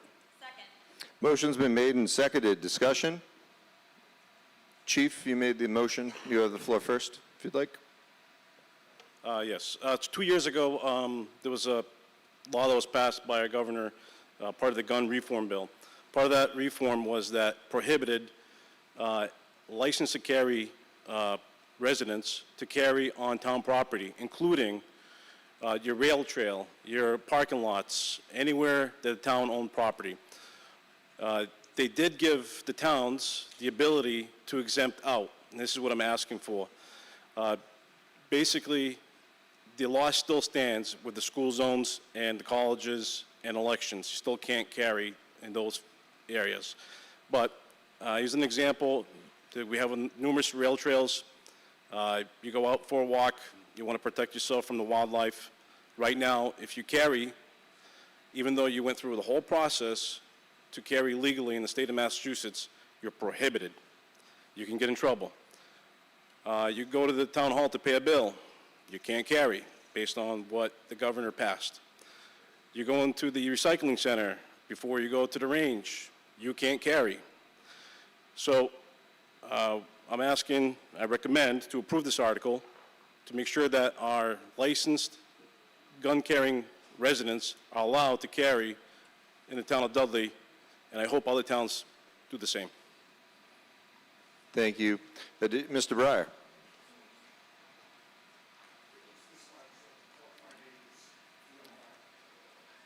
Actually, we require the public to stand there. Sorry.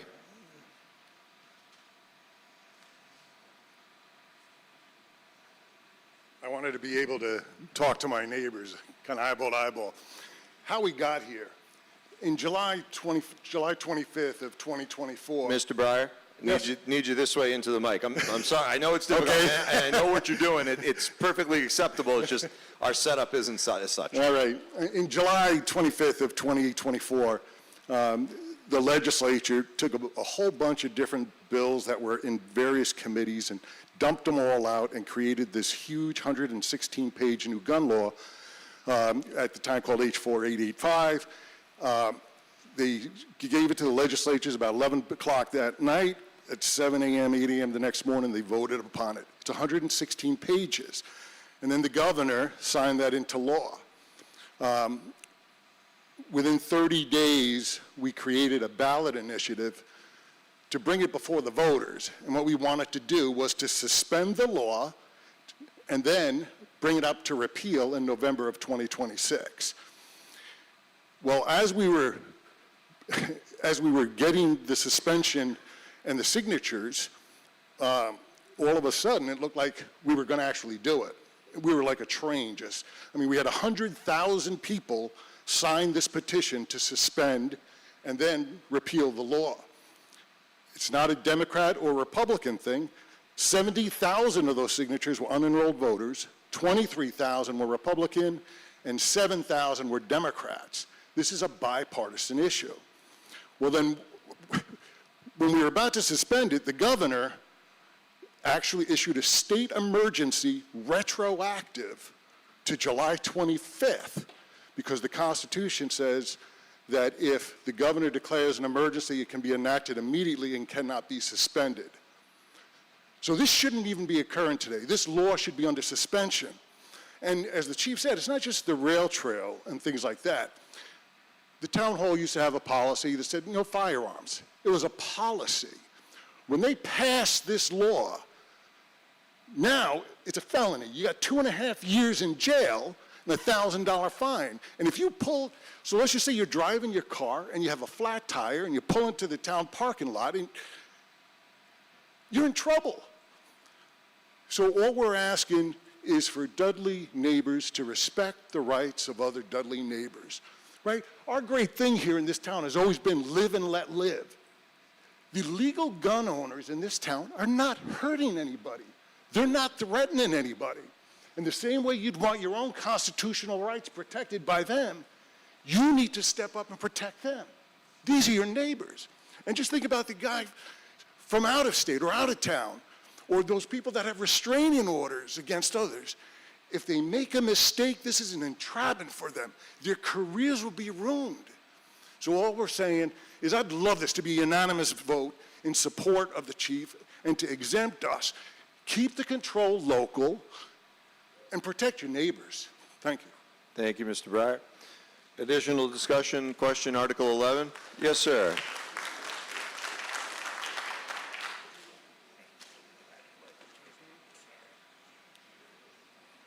Mr. Moderator, Ken Canty's 30 Center Road, Dudley.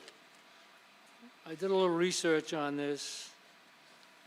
In a nation inundated with guns and gun violence, Massachusetts stands out as having the lowest rate of gun-related deaths in the United States, with approximately 3.7 gun deaths per 100,000 people. This is 73% lower than the national average. The state consistently ranks at the top for the safest states regarding gun violence and is recognized for having some of the strongest gun safety laws.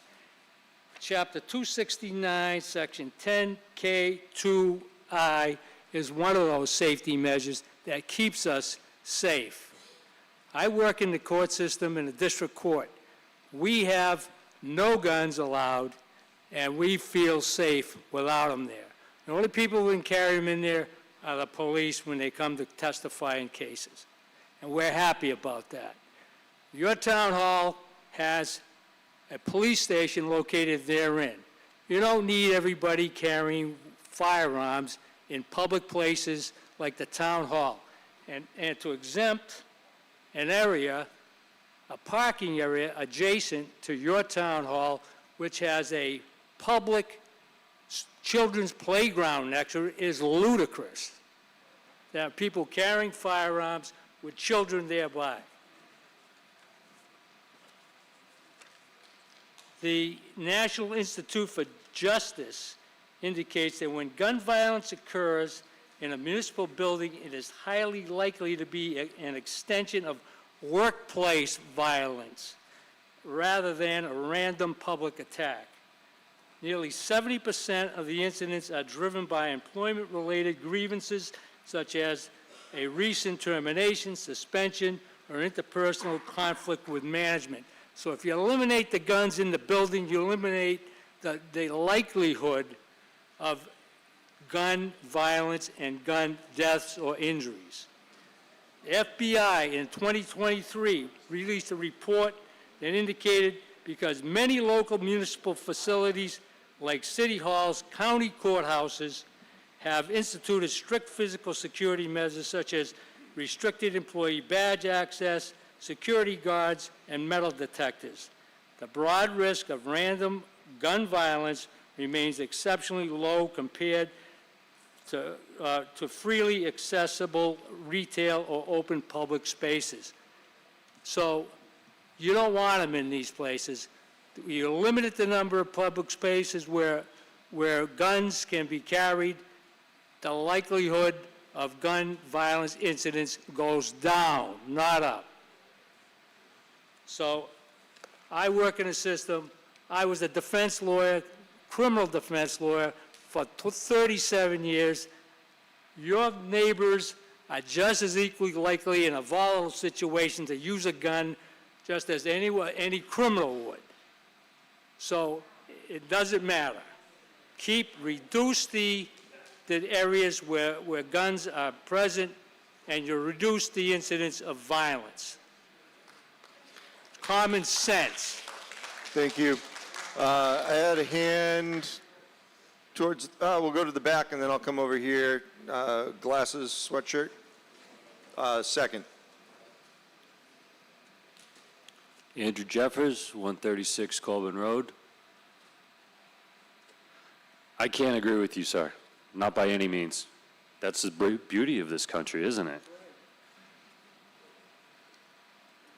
One thing that I would agree with the chief is, I would like to see this passed and be exempt from the state. I believe that what Maura Healey did is, it's uncalled for. Number one, criminals don't register their guns. They're going to find them anyway. They're going to find a way to get them. And putting stricter laws on law-abiding citizens it's like taxation without representation. You know, why would you do it? So I'm in favor of making the town, like the chief said, exempt from this. Thank you. Thank you. Yes, sir.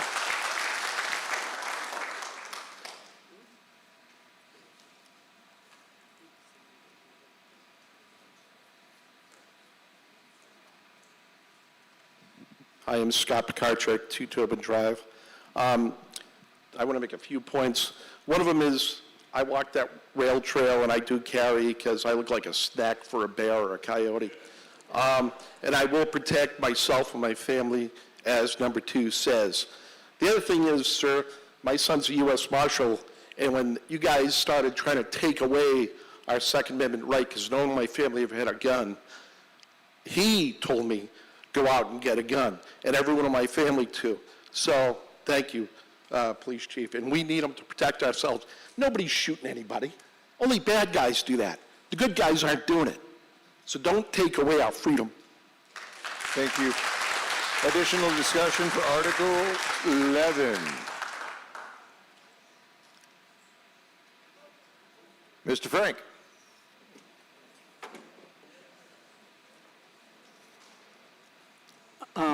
I'd like to thank the chief and, well, everybody who previous speaking and giving their opinions on this, even though I disagree with some of them.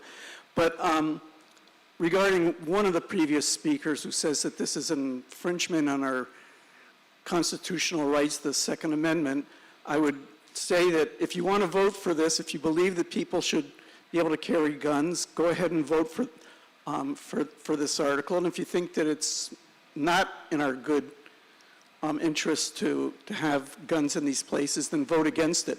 But to vote for this because it's against the Second Amendment is just completely wrong, because the Second Amendment is actually defined legally by what the United States Supreme Court defines it as, and it allows this law that Massachusetts passed and says that this is not protected by the Second Amendment. So that's the legal definition that this country has. So don't vote for it on that premise. Vote for it on whether you think it's a good idea for people to be able to carry guns or not carry guns. But and I also wanted to ask a question for this chief. Does this mean that somebody can go into like the fun zone with a concealed or unconcealed gun? I mean, is there absolutely no limitations on this? Thank you, Chief. Yes, that would be correct. So the limitations still apply to schools, colleges, elections, what's in place right now. And I just kind of want to remind everybody about the incident that happened in Cambridge not too long ago. Marine stepped up and protected himself and his family. And I'm not sure if he was on Cambridge property or not, but imagine if that was you protecting your family and you were in the parking lot of the municipal building. So I'm just going to leave it at that. Thank you, Mr. Siganovich. Hello, Kerry Siganovich again. I think the piece that stands out to me is the man who heads the department in charge of keeping us safe is the one who put this on the agenda. So with that being said, Mr. Moderator, could we call the vote? You're asking to move the question? Mr. Breyer, you want a last thought? All right.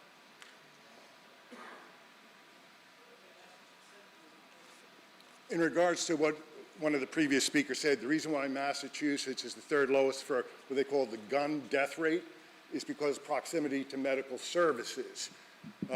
Most of the violence is done in the urban areas. It's not gun violence, it's gang violence, and they're right by the hospital, so they save them. One of the highest death areas is Alaska, because you get shot or hurt yourself up there, you're going to die. But what I would invite the opposition to do, this is just the start. There is a repeal of this entire law going to be occurring in November, and I would love to do a town-wide debate on the entire law, and I welcome if you'd like to help sponsor that to educate people on this law. So I move the question, please. Thank you, Mr. Breyer. Having the question be moved, I am going to move that forward. We've had some good discussion. This is a passionate topic. We are going to move Article 11 to a vote at this time. All in favor?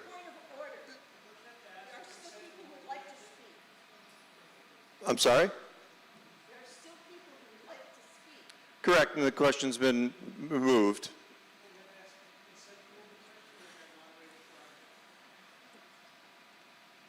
Moderator prerogative, or is this a consent? Hold, please.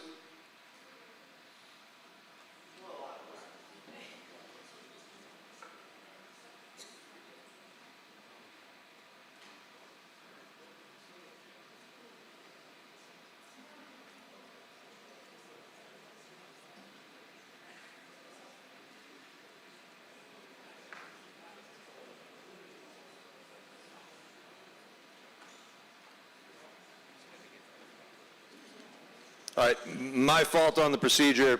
I'm living in a different world tonight. We are going to go ahead and continue the discussion. We had two hands in the center. Whichever one stands up first gets the mic.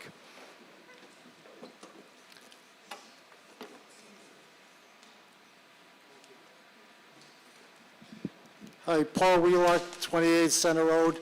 I work at the Dudley Recycling Center one day a week, and I don't know, I'm kind of worried. There's 200, 300 cars that drive through there every day when I'm there. How do I know somebody in that car doesn't have a gun? They're just going to just whip it out and shoot me. So I just want to know, should I be prepared to buy myself a bulletproof vest?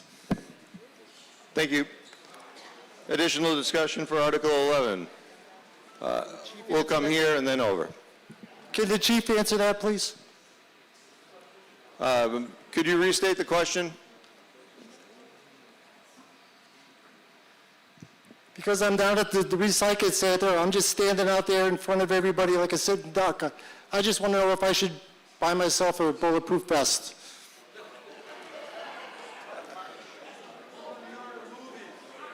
Well, the only thing I can say is, prior to this law, how many people were driving by legally through the recycling center on their way to a firing range or just to carry concealed? You don't know, and you won't know that. So to answer that question, I can't answer that. But this basically prevents people from getting in trouble for carrying legally, just like one of the presenters stated earlier. You have a flat tire on the way home, you pull into the parking lot, you could be locked up right now for carrying a firearm. What's the chance of that happening? Maybe zero. But what if that one time? Do you want to get in trouble and lose your privileges and your rights? So I hope that answered the question. Thank you. We'll come back to the middle and then to Mr. Frank.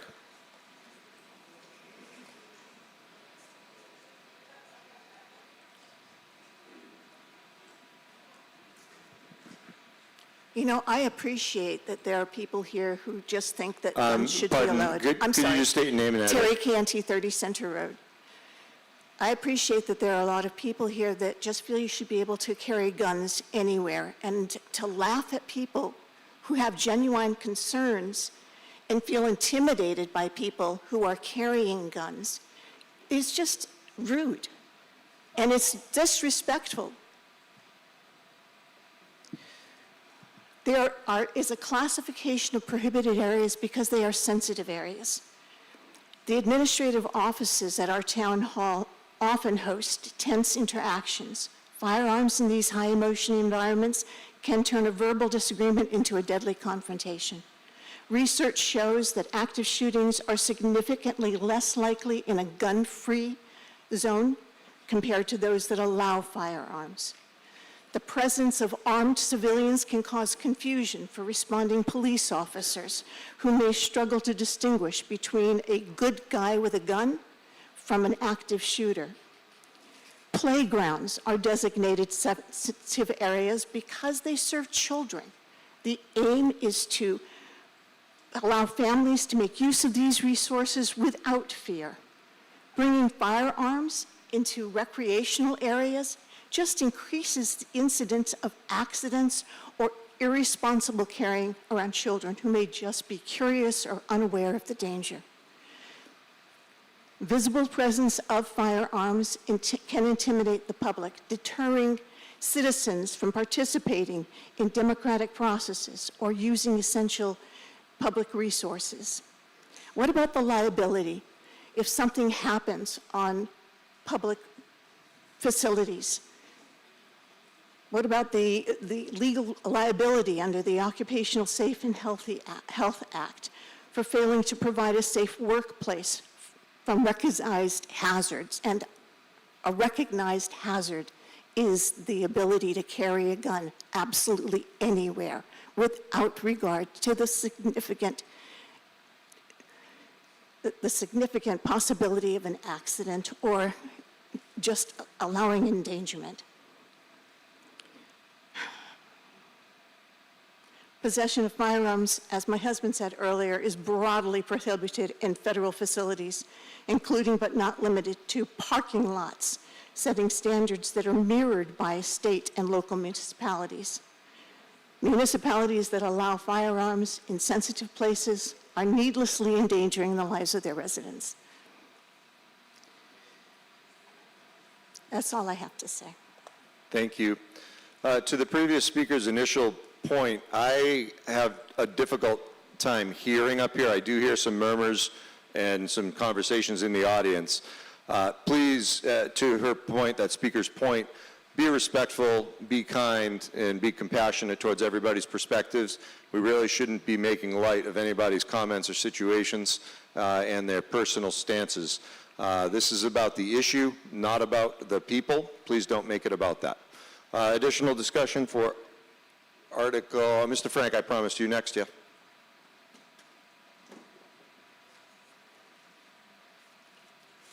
So I agree this is a really difficult issue here that we're looking at, and I think some of the points on both sides, or on all sides that I'm hearing are valid, but I think just getting rid, just exempting us totally from this is just not a good idea. And, to give you some examples is, I think if I was at the fun zone at Town Hall with some kids and somebody walked into that area with a unconcealed weapon,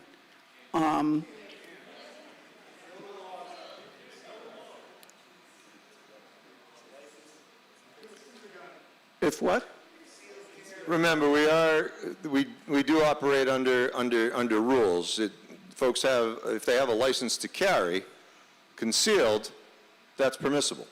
Yeah, but what if they have can they enter those areas with an unconcealed weapon? No. Okay. And so the other thing is I'd like to address the point that the previous speaker said about respect here. I mean, there's something about, that's in the discussion here, the civility of what's going on here. I mean, I know, for example, I wear a hat every day, and I wear a hat every place I go. And I come in here, and there's a rule that says that I can't wear a hat in here. And I just don't complain about it. I take the hat off because it's not a big deal. But I know that it's out of respect for some people feel uncomfortable with people wearing a hat in a public building. And so I think for those reasons, I think it's important for people to respect that you lose some things you like, and you do it out of civility for the community that we live in. And not wearing a hat in here for some people is giving up a the right to wear a hat, if you want to call it that. I don't think it's a constitutional right, but we give up some things, and we do it quietly and just out of civility. And I think some people are afraid of seeing somebody with a weapon, and they feel intimidated by it, and that should be, I think that's a valid reason for some, for part of the revoking this law. Thank you. Thank you, Mr. Frank. Oh, Ms. Smith. Sorry, that's what everybody was doing earlier.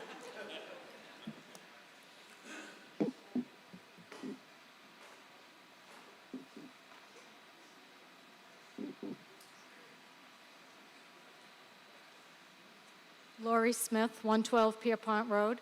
I believe the intent of this article is to protect the law-abiding citizens.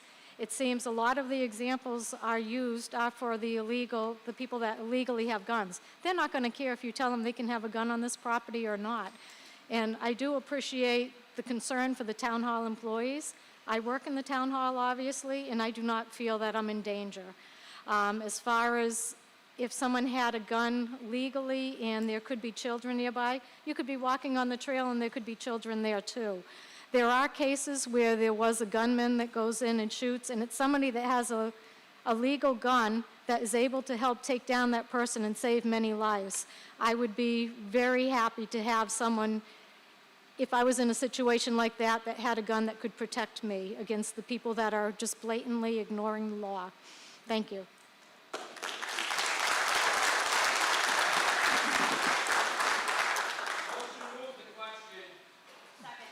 Motion to move the question has been made and seconded. This will require a 2/3 vote.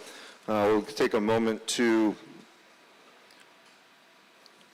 prepare that. Good?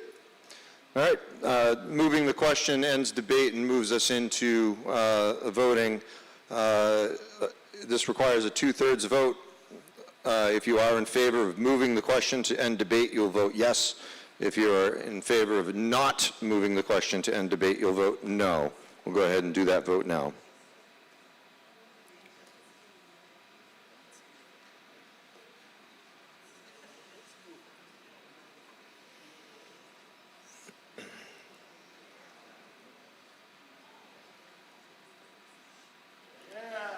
Well, that's definitely above 2/3. At this time, we'll move Article 11 to a vote. All in favor of approving Article 11, vote yes. All opposed, vote no.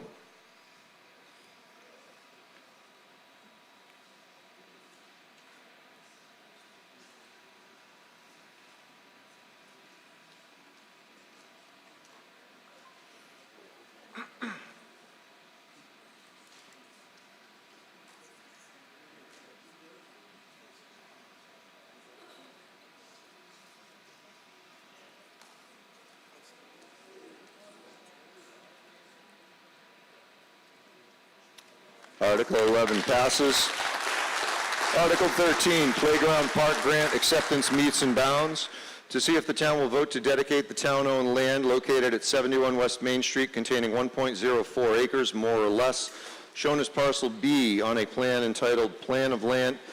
Excuse me, as you are leaving, please do it silently so we can continue with the meeting. Thank you. More or less shown as Parcel B on a plan entitled Plan of Land in Dudley, Massachusetts, prepared by DGT Associates, dated April 13, 2026, a copy of which is on file with the town clerk for active recreation purposes in perpetuity under provisions of General Law, Chapter 45, Section 3, as it may be hereafter amended, and other Massachusetts statutes relating to recreation, and to authorize the Board of Selectmen and/or its designee to apply for, accept, and expend on behalf of the town funds from the Commonwealth of Massachusetts under the PRAC Grant Program 301 CMR 5.00, and/or any other federal or state grants or reimbursement programs in any way connected with the scope of this article, and to enter into any and all agreements and execute any and all instruments as may be necessary or convenient to effectuate the foregoing project or take any other action relative thereto. Mrs. Watson. I move to approve Article 13 as printed in the warrant. Motion's been made and seconded for Article 13. Is there any discussion?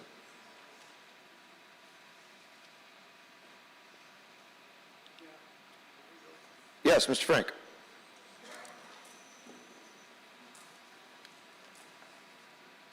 Does this mean that the, that land is going to be a fund zone or whatever for forever?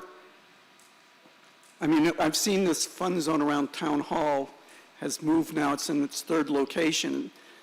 So I'm just worried about the tying us into something where we can't continue as we have in the past to move, 20 years from now, if we need a new one, and we need to put it in a different place, what happens to that piece of land?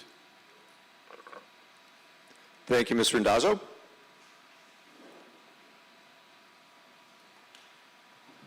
Good evening, through you, Mr. Moderator. This would permanently dedicate the specific parcel for recreation purposes, and it is a condition of the state, basically, that's providing some of the funding for the park construction.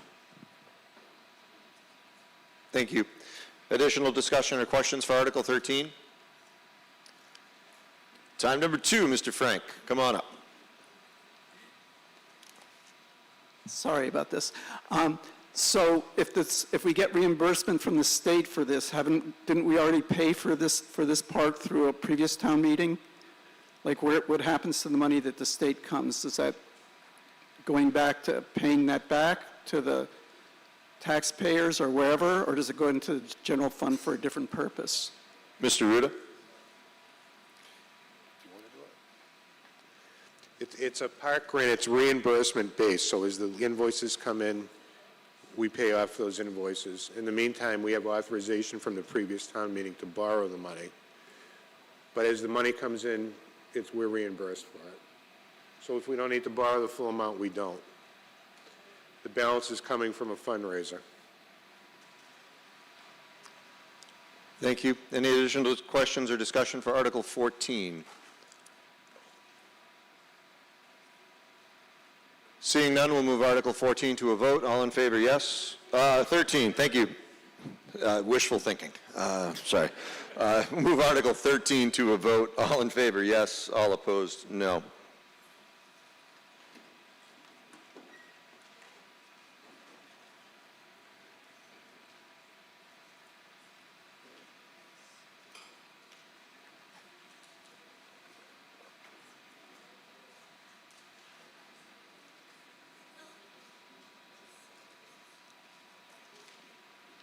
Article 13 has passed with a clear majority. Article 14, acceptance of Mass General Law, Chapter 138, Section 33B, sales of alcoholic beverages by on-premise licensees on Sundays and certain legal holidays, to see if the town will vote to accept the provisions of General Law, Chapter 138, subsection 33B, which section allows the Board of Selectmen, acting as the town's local licensing authority, to authorize a General Law, Chapter 138, subsection 12, licensee, an entity licensed to sell alcoholic beverages for on-premises consumption, to sell such beverages between the hours of 10 a.m. and 12 noon on Sundays, the last Monday in May, and on Christmas Day or on the day following, when said day occurs on Sunday, or take any other action relative thereto. Mrs. Watson. I move to approve Article 14 as printed in the warrant. Motion's been made and seconded. Is there any discussion or question on Article 14? Mr. Sullivan.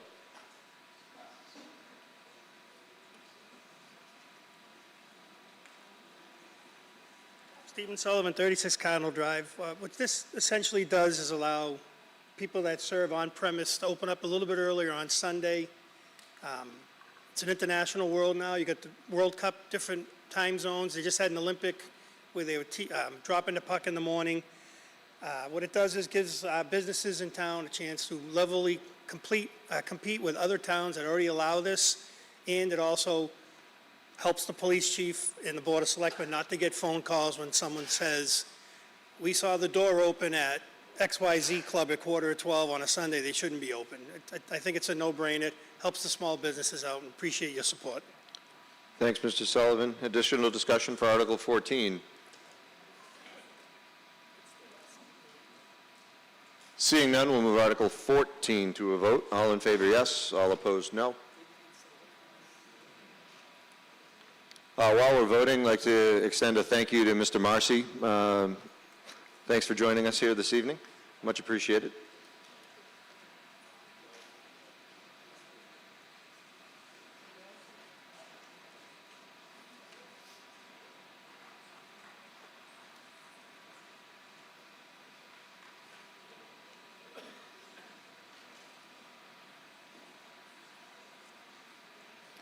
Article 14 is passed with a clear majority. Article 15, fund reevaluation services for real estate and personal property. To see if the town will vote to raise and appropriate, borrow, or transfer from available funds a sum of $12,000.00 to fund the cost of the recertification of real estate and personal property values for FY 2028 as required by the Commonwealth's Department of Revenue, or take any other action relative thereto.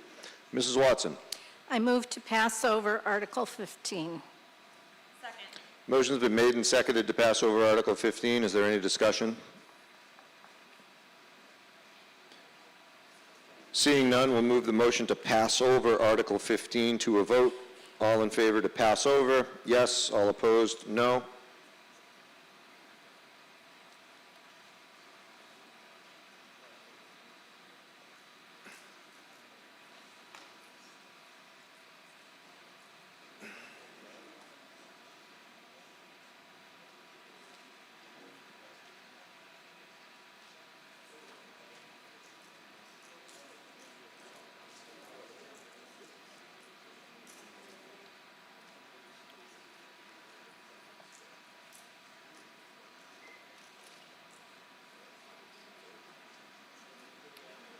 We have passed over Article 15 successfully. Article 16, fund cyclical inspections. To see if the town will vote to raise and appropriate, borrow, or transfer from available funds a sum of $21,000.00 or other sum to fund the cost of the cyclical inspections of all properties in town that have not been inspected in the past 10 years for FY 2027 as required by the Commonwealth's Department of Revenue, or take any other action relative thereto.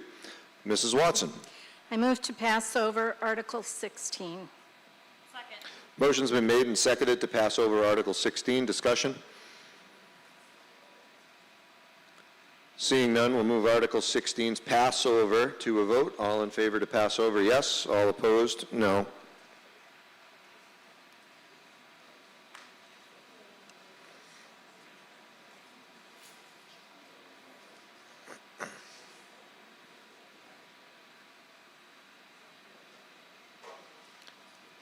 Mr. Zakowski, time to limber up and get ready.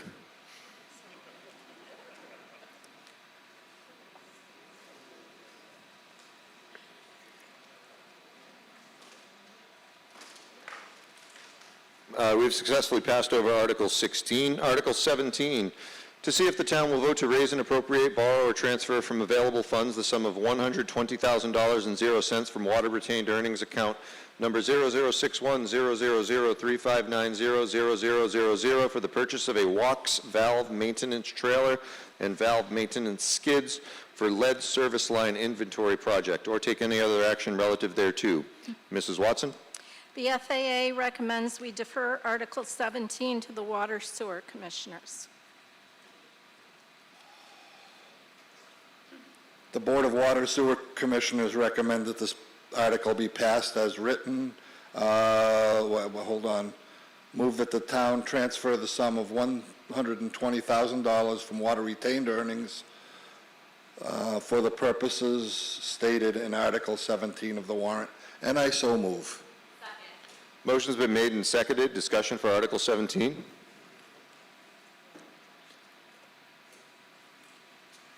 Seeing none, we'll move Article 17 to a vote.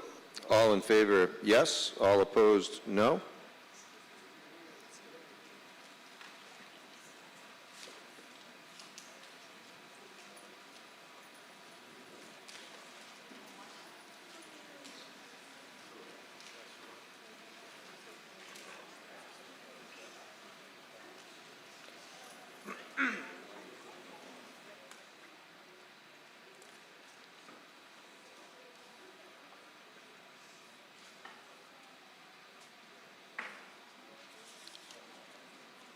Article 17 is passed with a clear majority. Mr. Ritter.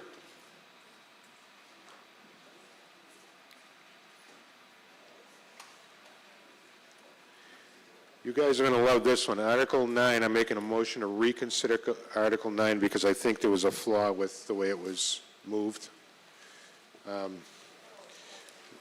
Mr. Moderator, if I could ask for Mr. a minute Dazzo? with the...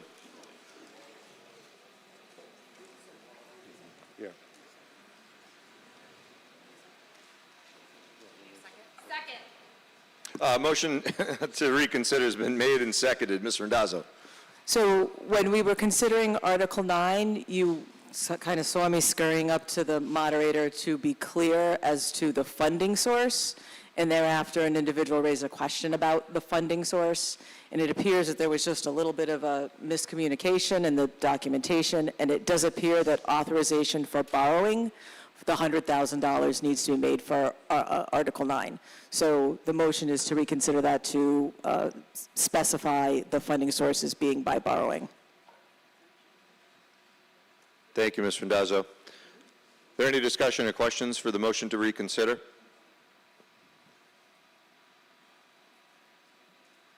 For the reconsider? Okay. We're going to head to a vote on the motion to reconsider Article 9. If this is in the affirmative, we'll bring it back around for discussion. All in favor of reconsidering Article 9, yes. All opposed, no.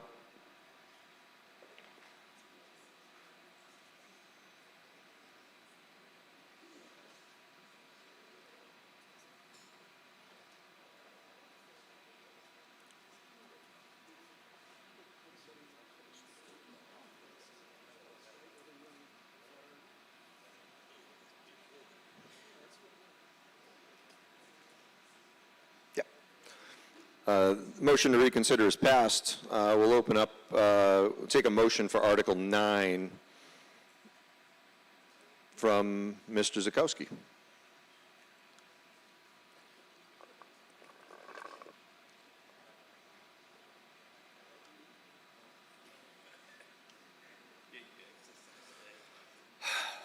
Please, this is so much fun. The Board of Water Sewer Commissioners recommend that this article be passed as written with the source of funding to be borrowing, and I so move. Yeah. The motion has been made and seconded. This does require a 2/3 majority vote. Is there any discussion for Article 9? We'll go on my left and then to Mr. Frank.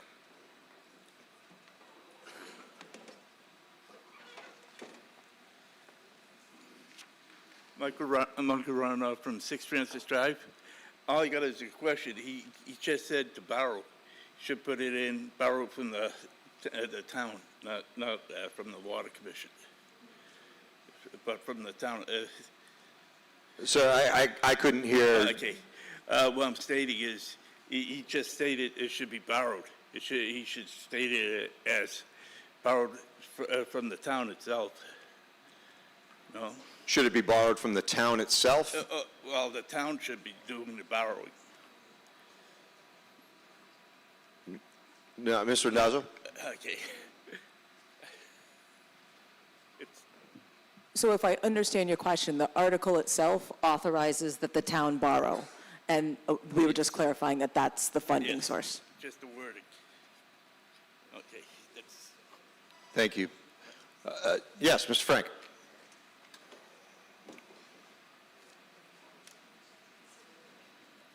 The question I had before was, I understand what he says that the town needs to borrow the money, but whatever costs are going to be incurred, if the town has any cost repaying this loan, it doesn't say here that it comes from water or sewer earnings, retained earnings, or it doesn't say the source for repaying it, does it?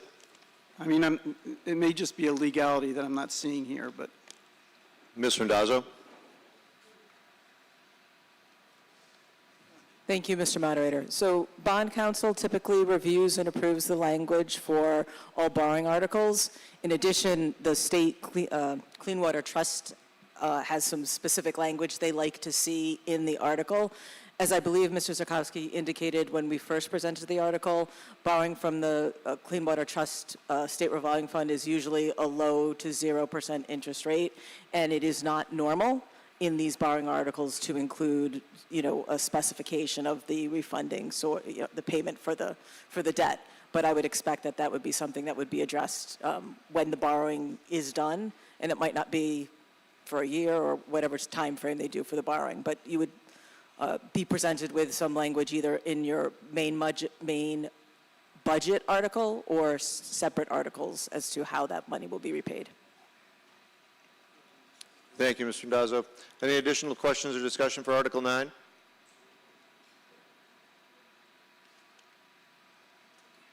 I knew if I waited. Former math teacher, wait time is excellent. I'm sorry, but I just don't understand all that, just because thank you for explaining it. Could you just say in a yes or no, is this, or just in a couple of words, if whatever costs that are going to come back to the town, is it going to be paid out of the town general budget or out of the water and sewer? And does it say that somewhere? I mean, is that specified? Mr. Zakowski.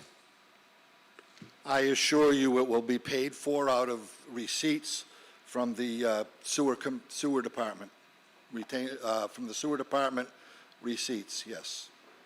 And that's typical practice, anytime we have a project such as this. Additional discussion or questions for Article 9? Seeing none, we'll move Article 9 to a vote. All in favor, yes. All opposed, no.